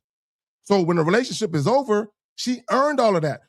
Any jewelry that I bought, anything that I purchased for her, she can take all of that with her. Baby girl, go ahead and take that with you. You earned all that shit. Take it with you. Yeah, I'll put all that jewelry. No, I'll keep it. You earned all that. Oh, you thought I just gave you that because I loved you? No, bitch, you earned that. That's why you got it. I got it. And half the time, men are so attentive, they don't even have to ask for what they want. They could sit there and be, oh, it's cold in here. Oh, baby, you want me to turn the heat up? Before I go, I'm gonna let you guys go. It was crazy. Yeah, go ahead, caller. He was financially a businessman, but in the home, he was driving autopilot on his kids and on when to have kids and stuff like that. She was making all the decisions. Right. Coming him. So. Yeah. And that goes with being lazy. Yep. All right. I appreciate you guys. I'm a big fan of your shows. So. Hey, appreciate you, man. Thanks for calling in. Thanks for supporting the shows. Thank you. Right, thank you. All right. Take care. All right. Any of y'all want to speak to number 2 before we move on to number 3? No, let's move forward. Yeah.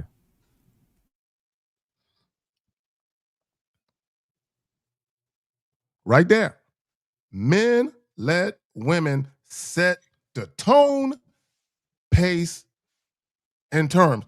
They either let women do it or they ask women to do it. The video that we just saw illustrated that point where the guy is literally asking the woman to set the tone. What kind of date? What do dates look like for you? And see, if she would have told him a date looks like XYZ, if she would have gave him an opportunity to take her out, he would have did exactly what she said. Exactly. So now the tone, the pace, and the terms of how the relationship are going to be is already set. And she's the one running it. When you very first meet women, the first conversation you have with a woman is the tone setter for how it's going to be between y'all for as long as y'all deal with each other. Y'all got it. It was just speaking about that video because it says so much. She was educating the women that was standing right there too. Yep. Even more, right? Because she said, "I am limiting myself because if you could show me something new in your world, that I haven't seen or done. So I don't want to even limit myself by trying to force my world onto you. Right. Right. That was some real talk. That was heavy. And let me add this. Let me add this to number 3. This includes the withholding of sex. Y'all got it. Mm-hmm. Mm-hmm. All right. We could get to number 4.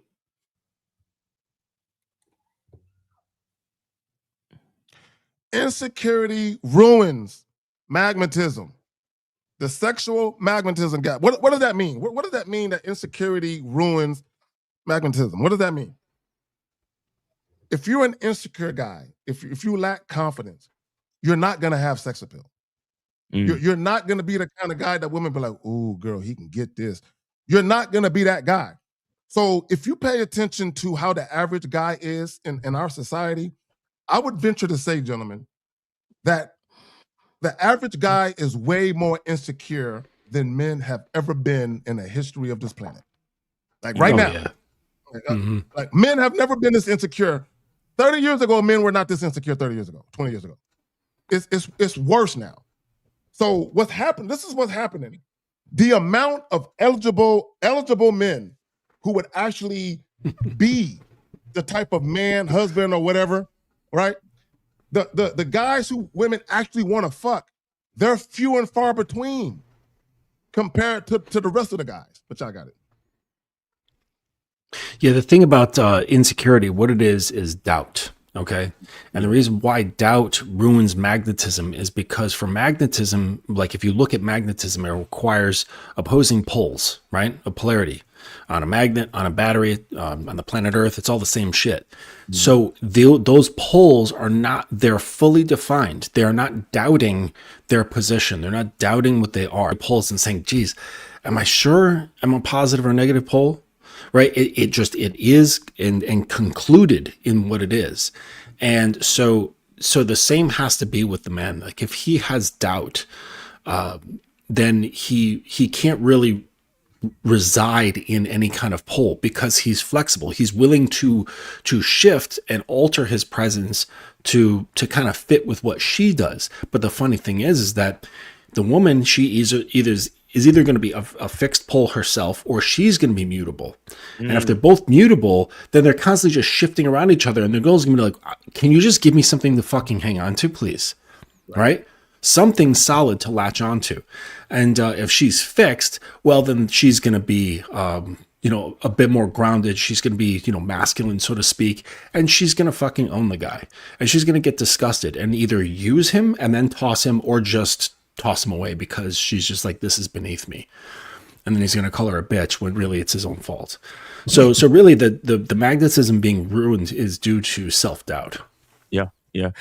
And we saw it in the video, when the guy, when she gave him some game or she told him what she told him, and he started looking at the ground. Like that was his body language indicating his insecurity, right? His self-doubt. And we literally saw her frustration turn into a lack of attraction during the conversation, which is why she ended up popping her balloon. So yeah, that's definitely true. Man, I got an example of this the opposite way, and it's with my son, and it's just about I go pick my son up from school, and he has crumbs on his face every freaking day. Like the dude just crumbs and stuff, and he hops in the truck, and I tell him, boy, come on, man, like, come on. I understand this generation is swagless, right? They don't worry about swag too much, but come on, son, you got to represent us, man. Like, clean your face. And I'm always on him about, hey, man, when you're in the bathroom, check yourself out, whatever. Well, I go to pick him up, and he's kind of running behind, and the teachers and like some of the after school ladies are like, man, your son, everybody's always drawn to him. In the back of my head, I'm like, with the crummy face? And they're like, yeah, he's just, I don't know, he's really nice and cool, and everybody likes him, and they're really just kind of drawn. And this is a teacher saying this, and she's like, I don't know, maybe it's just like the confidence he has, just like he's really just like a confident kid in the way he walks, and like, people are really drawn to him. And I'm in the back of my head, I'm like, oh, okay, cool. I'm glad he has that. I'm just hoping he just doesn't come out with crumbs on his face right now. Like, it's going to irritate me. But he's a confident kid, and people are drawn to that, even the teachers and the assistants and stuff. And so, you walking around with insecurities, it's going to affect not only you, but the way people see you. And that's also going to affect opportunities you might get too, so along with, that sexual magnetism that ladies may have for you. So let me throw this out there. And this is what I make a lot of videos talking about this. And guys don't understand how detrimental how they view themselves and how they behave is, and how much is hurting their ability to attract women, right? And I think, Justin, you said something about it before. Women can't get grounded around these kind of men, right? Guys, if you have sexual anxiety, fear of being rejected, fear of being judged, and a need for reassurance, you're not going to be attractive to women. No woman is going to be attracted to that. Now, if there's a use for you, if you have some money, or if you're offering a lot of dates or something, like that, be women who might deal with you out of convenience, but there is no woman on this planet who can be sexually attracted to guys who are into you. Y'all got it. Right. Yeah. Did you want to just get to the number 5? I think we finished number 4. Zach. All right. He says the average number 5 is the average man. The average man puts.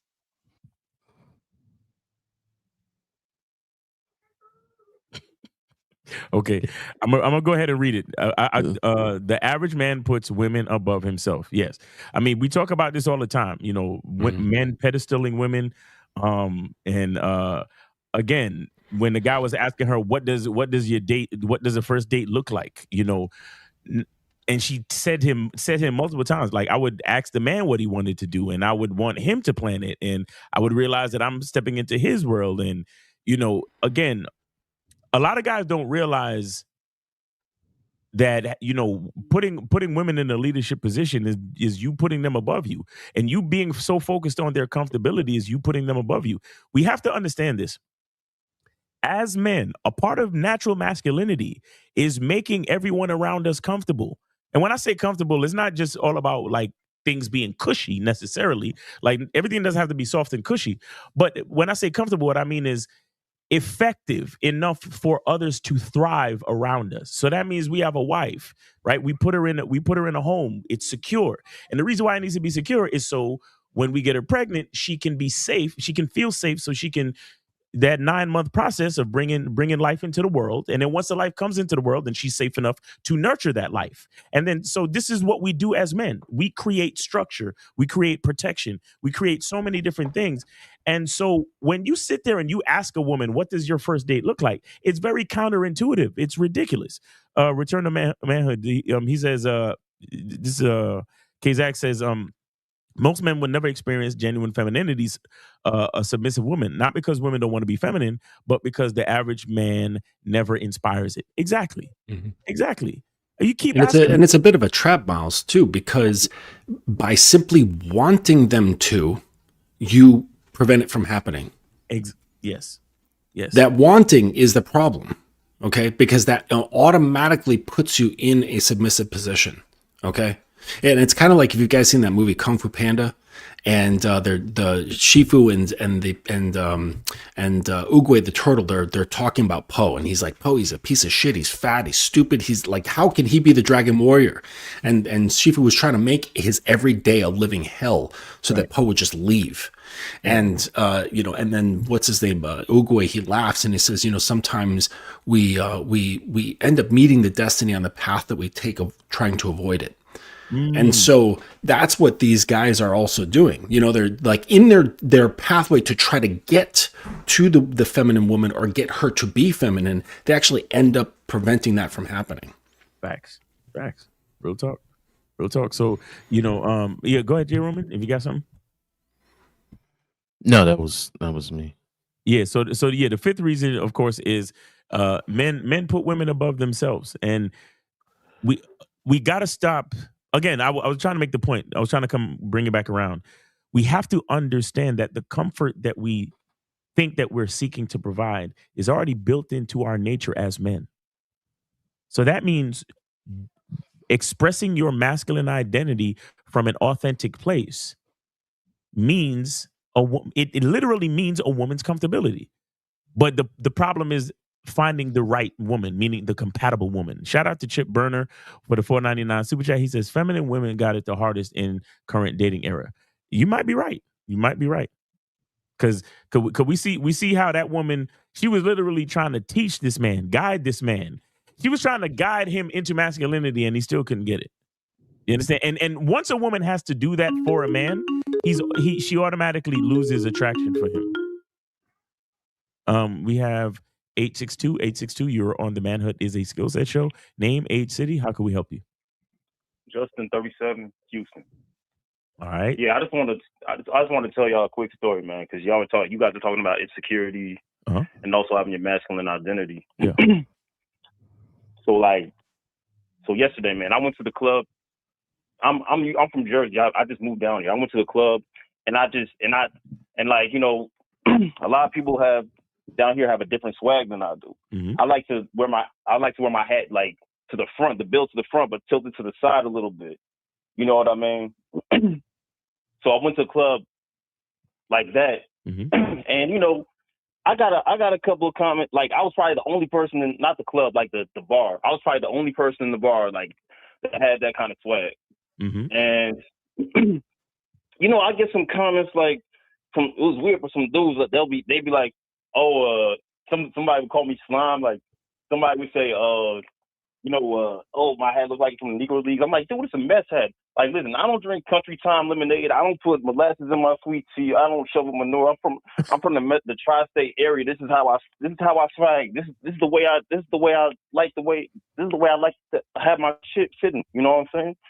When I walk in the place, that's how I do. Right. And some chicks were feeling it, and some chicks weren't. But you know what? I'm glad I did that shit. Right. And I'm glad I didn't fit in with anybody else. You know, because it's you know, that's just the fact that you display confidence, even if you're different from everyone else. Maybe not everybody's gonna gravitate to you, but you'll find the right people. You know what I mean? Yeah. Exactly. Representing yourself authentically is what will allow you to attract compatible people. Because, again, to try to be like everybody else is to take away from your uniqueness, is to basically disrespect the fact that you are a unique, specific person. So, and if we're not celebrating or at least acknowledging and considering our own uniqueness, then what the fuck are we doing? And then once you don't do that, once you're not displaying your own uniqueness, how can you ever catch the attention of the people who are actually gonna vibe with you, the real you, for real? It's not gonna happen. And that's the problem with so many people. They put others above themselves, they put women above themselves, and so they end up not expressing themselves from an authentic place, therefore never attracting the people in their lives that they actually need to attract. Facts, man. Like I said, I'm a big fan of y'all show. This show is dope. It's fire. Keep doing what y'all do.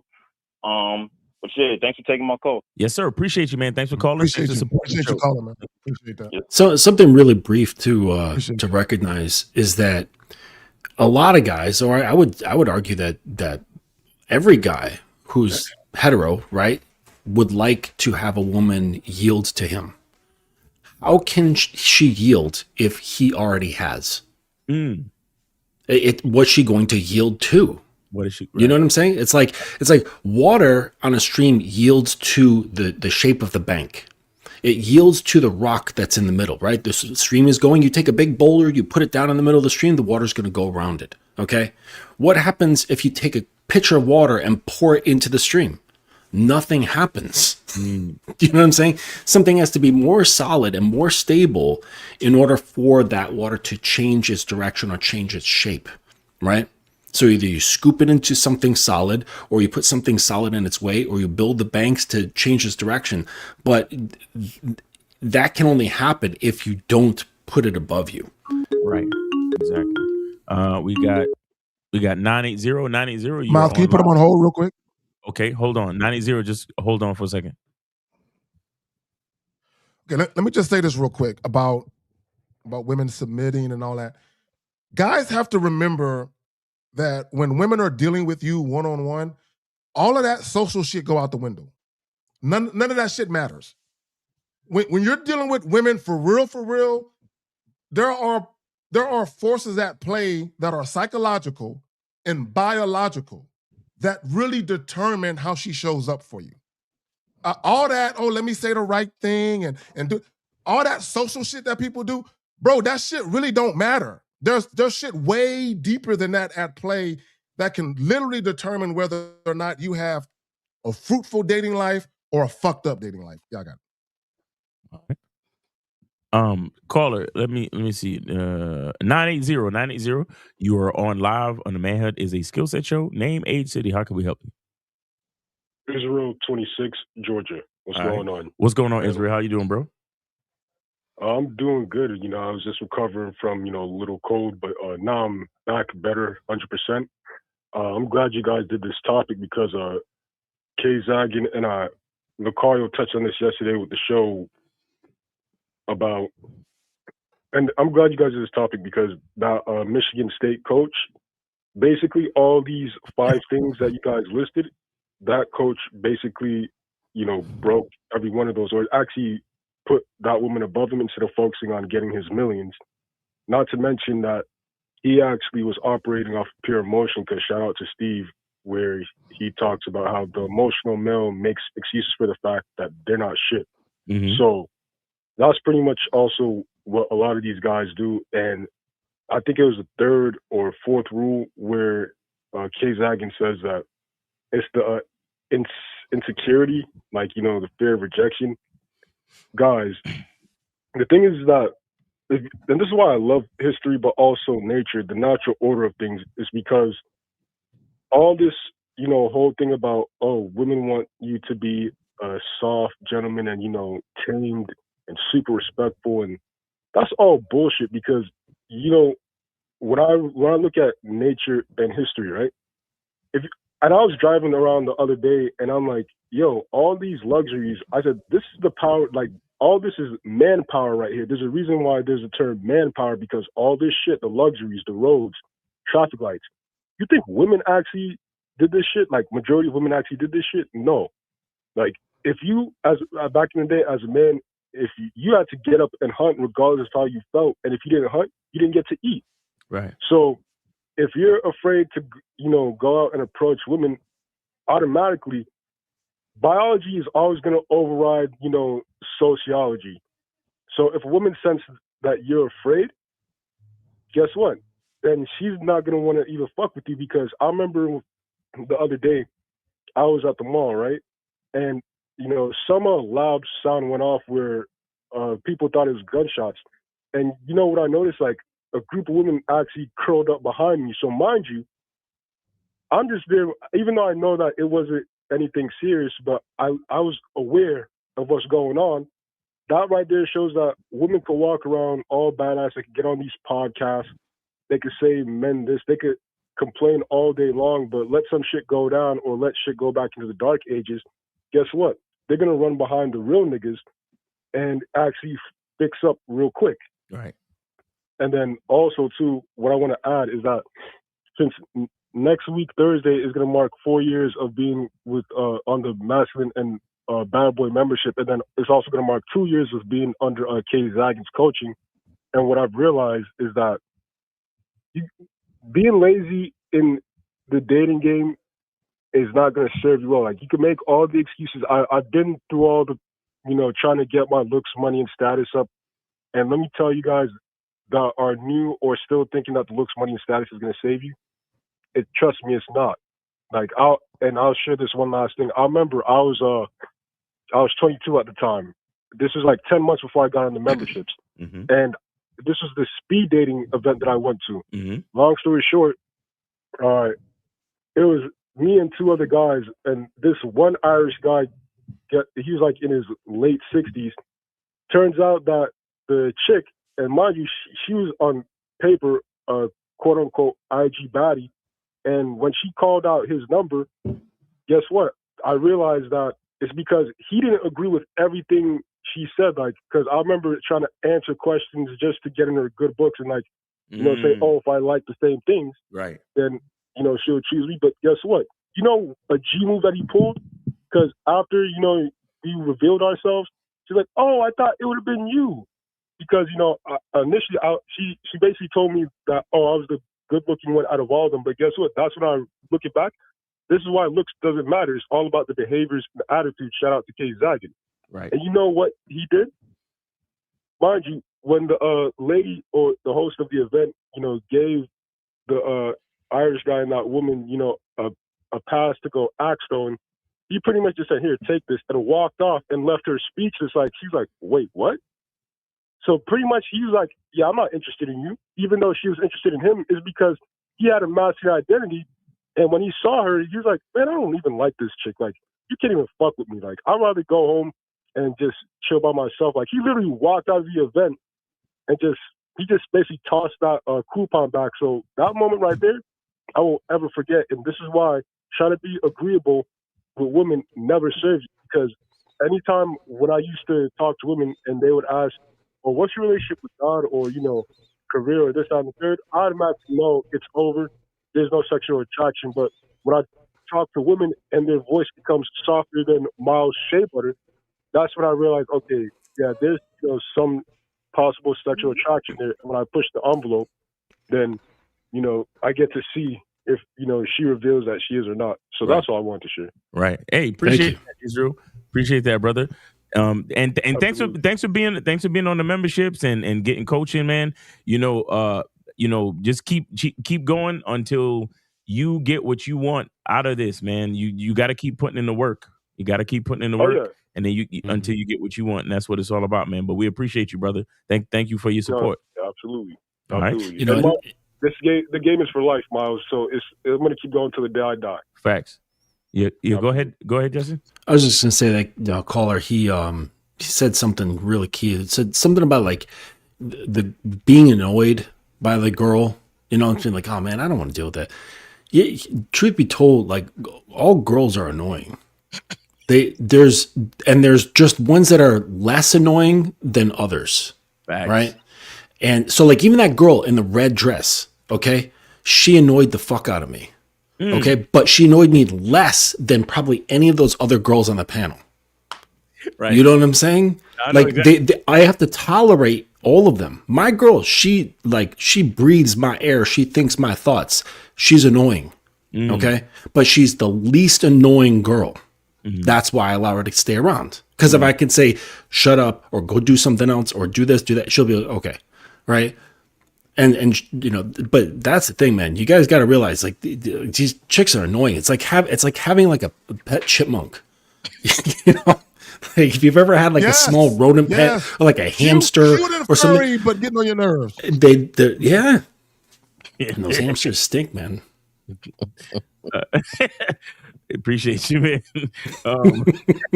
No, really, no, it's real tough. But and I think a lot of that has to do with how much, especially when you're a guy that you're at a certain level, how much you have to preside over a woman. You know, her indecisiveness, you know, her emotions, all these different things. You know, you really have to preside a lot. You know, you have to provide a lot of things. You know, you're the gatekeeper to a lot of resources. It's, you know, it's crazy. And that's why it only creates more chaos when you ask a woman what she wants. Like you're way better off just telling them. You're making them think when you do that. And you're making them think, yeah, they don't want to. No, they don't want to think. They want to feel. They want to be brainless, feeling creatures. They don't want to think, and you don't want them thinking. I need you to follow these instructions, baby. That's all I need you exactly. To just feel and follow. That's all you need. There you go. Yep. Feel and follow. Don't think. Let me do the thinking. No, because and that's another problem. Because a lot of times, you know, you watch the old school cartoons, and there'll be one dude that will tell the leader, "Hey, I was thinking about something," and the leader will be like, "Let me do the thinking." When you have I don't more pay than you one to person think. thinking that shit, it fucks up the authority of the true leader. Facts. You have no authority because now the other person thinks they can always be in opposition of the leadership. Bro, Right. you as a man, you cannot effectively lead women with a woman always trying to put her input in it. That won't work. Can we go over the five reasons real quick just to Yes. kind of Yes. kind of We're summarize? gonna knock them out. All right. So number one, guys, we have the partner era, which has inflated the illusion of equality. We are not equal to women in relationships. Now, we can all that shit at work and at school, fine. We can have equality at work all day. I don't have a problem with that. When it comes to relationships, no, we're not equal. Go ahead. No, keep going. There you go. Yeah. My bad. Number two, most men have made sex the goal and side product. Number three, men let women set the tone, pace, and terms. Number four, the insecurity ruins magnetism. And finally, the average man puts women above him. Facts. Hey, there's a unifying thing here. A unifying thing between all five of those things. It's gynocentric. Yeah. That's all. The whole fucking shit is gynocentric. You caught that. I'm glad you caught that. Yeah, I mean, like even dudes having insecurities, right? A lot of those insecurities are based around like gynocentric lenses that they wear on their eyes. They just see the world through like pussy lenses or titty lenses, right? Right. Seriously. Happy wife, happy life. Right. You got to get like dick lenses so you can see the world like a man. You know what I mean? Not think in terms of women. You know what I'm saying? Like think like, because that's the thing. Like guys they'll have it's like a filter almost. They're like, oh, what if I want to do this, but how will she feel it, or how will she understand it? What will she think of me? Like even the guys who just simply they're like, oh man, I don't want to like talk to this girl or that girl at the mall because her friends might clown me. Because you're thinking in terms of like female. That's what girls think about. They're like, oh no, like what do people perceive me as? You know what I'm saying? Like that's what girls do, and it's all because of this fucking social media too. Being aware, because we were talking about that, I'm of generation, I don't carry we didn't grow up with the internet. We have no fucking clue. Like when we were young, like somebody had a cell phone, we were like, who do you think you are? Do you think that you're that important that you need a cell phone? Like who the fuck are you? And then it just kind of caught on. Yeah. But so it's like, we had like experience sort of creating our confidence, but these guys who are growing up with this secondary identity that's online, where people are watching you, they're watching your identity, they're watching your behaviors, they can criticize and judge and troll and like and dislike your posts, your pictures, they can clown you, they can fucking dox you, they can blow up all kinds of shit, so that makes someone really on edge of like, okay, I'm out here, but I have to watch how I'm perceived, I have to watch what I do and say, and that makes men like, it takes them out of their natural framing, which is just like, I don't give a fuck what anyone thinks of me. Like, you think my grandfather thought about anyone thought of him besides his boss and his family? Like, that's it. And after a while, it wasn't his boss because he started his own business. He started a dry cleaning business for restaurants.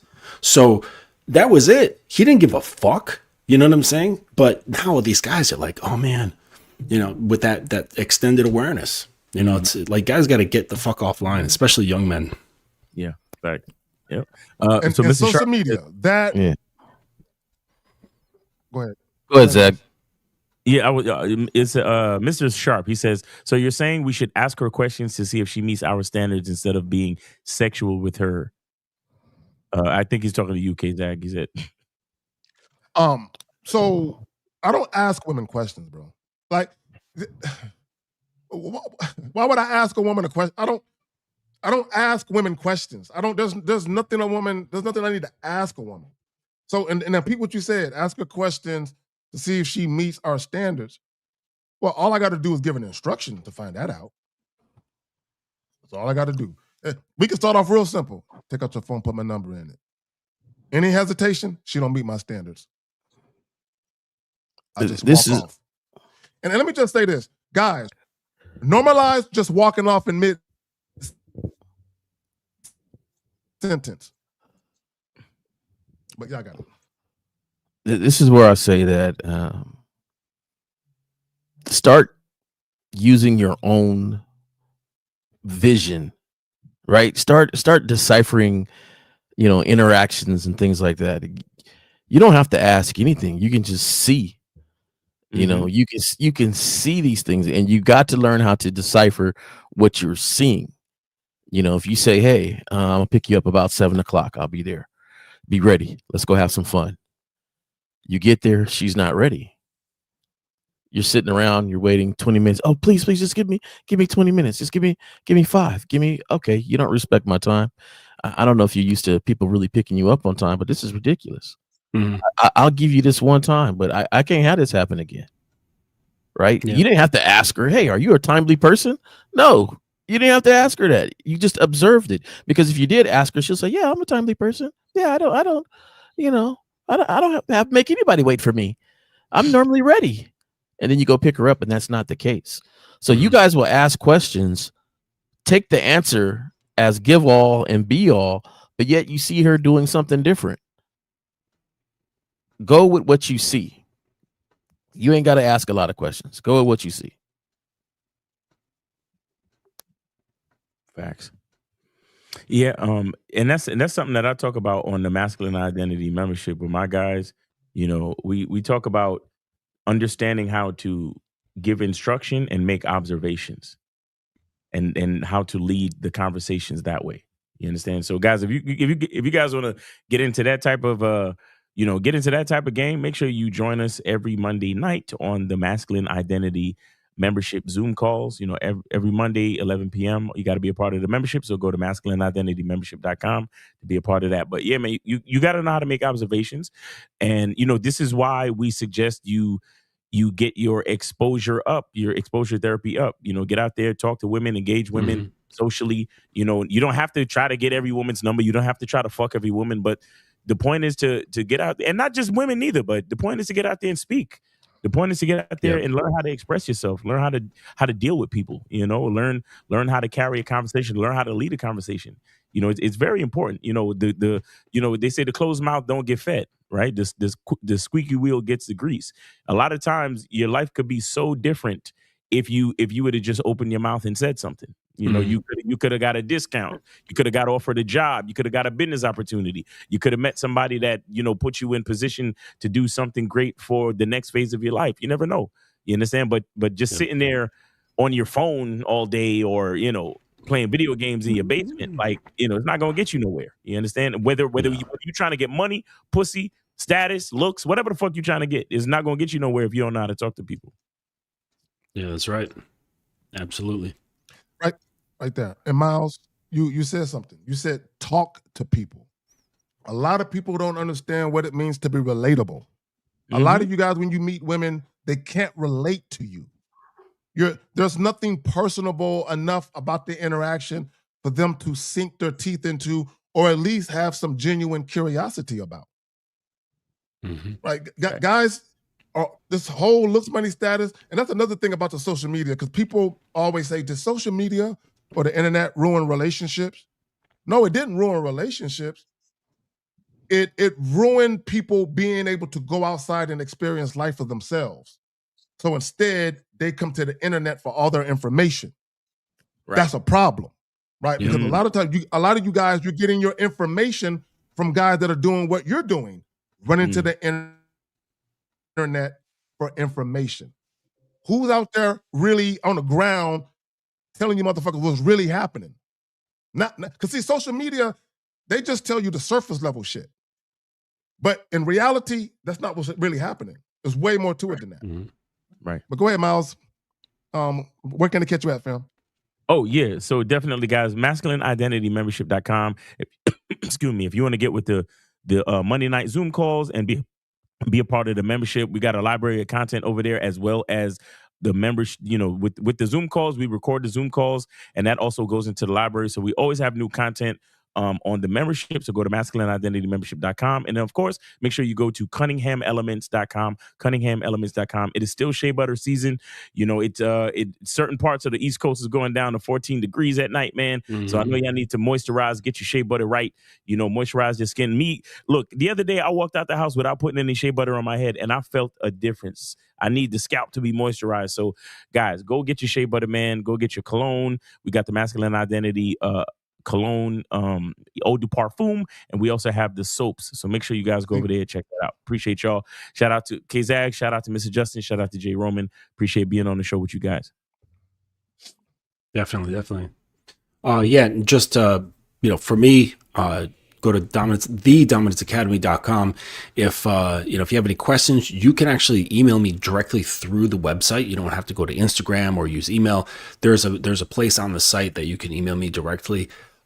Everything on the site, well, not everything, but the student mentorship program has a drastically reduced price, and all of my tutorials. So there's a tutorial section where there's mini lessons. So it's like one focused topic, and it's a mini lesson, a 30 to 45 minute lesson that's audio, and those have all been reduced, and that reduction is going to continue until December 25th. After that, everything is going back to normal price.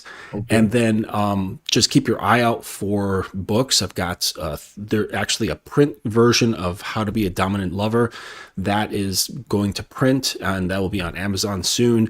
And then two other books about their deep philosophical wisdom coming from the dominant side as well as the submissive side. So these two books are also coming out soon, just waiting for Amazon approval and that kind of bullshit. But yeah, thank you for having me on, Zach. Shout out to you fellas. Yeah, Zach, thanks for having me here. You can contact me at jromanway@gmail.com. Just email me. I'll get back to you. I'm a very busy dude, so it might not be that day, but it also gives you some time to think about whatever we discuss and whatever plans we have for you. I'll tell you this, throughout some of the show, I've heard terms like being different, not being agreeable, and things like that. And I would tell you, it makes me think of coaching so much, because you're not going to be disagreeable. You're not going to be different just to be different. Okay, you're going to be different because it's who you are.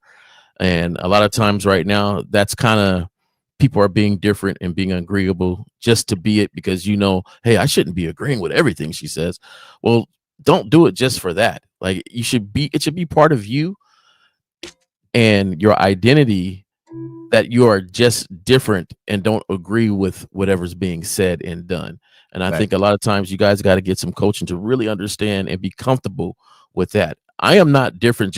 When I talk and I disagree, I don't disagree just because I need to disagree on something or she's going to think I'm too agreeable. No, it's because this is who I am. I don't agree with this statement, period.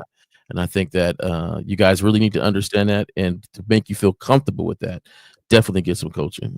Like always, Zach, thanks for having me on the show, and I look forward to Real Game No Theory tomorrow.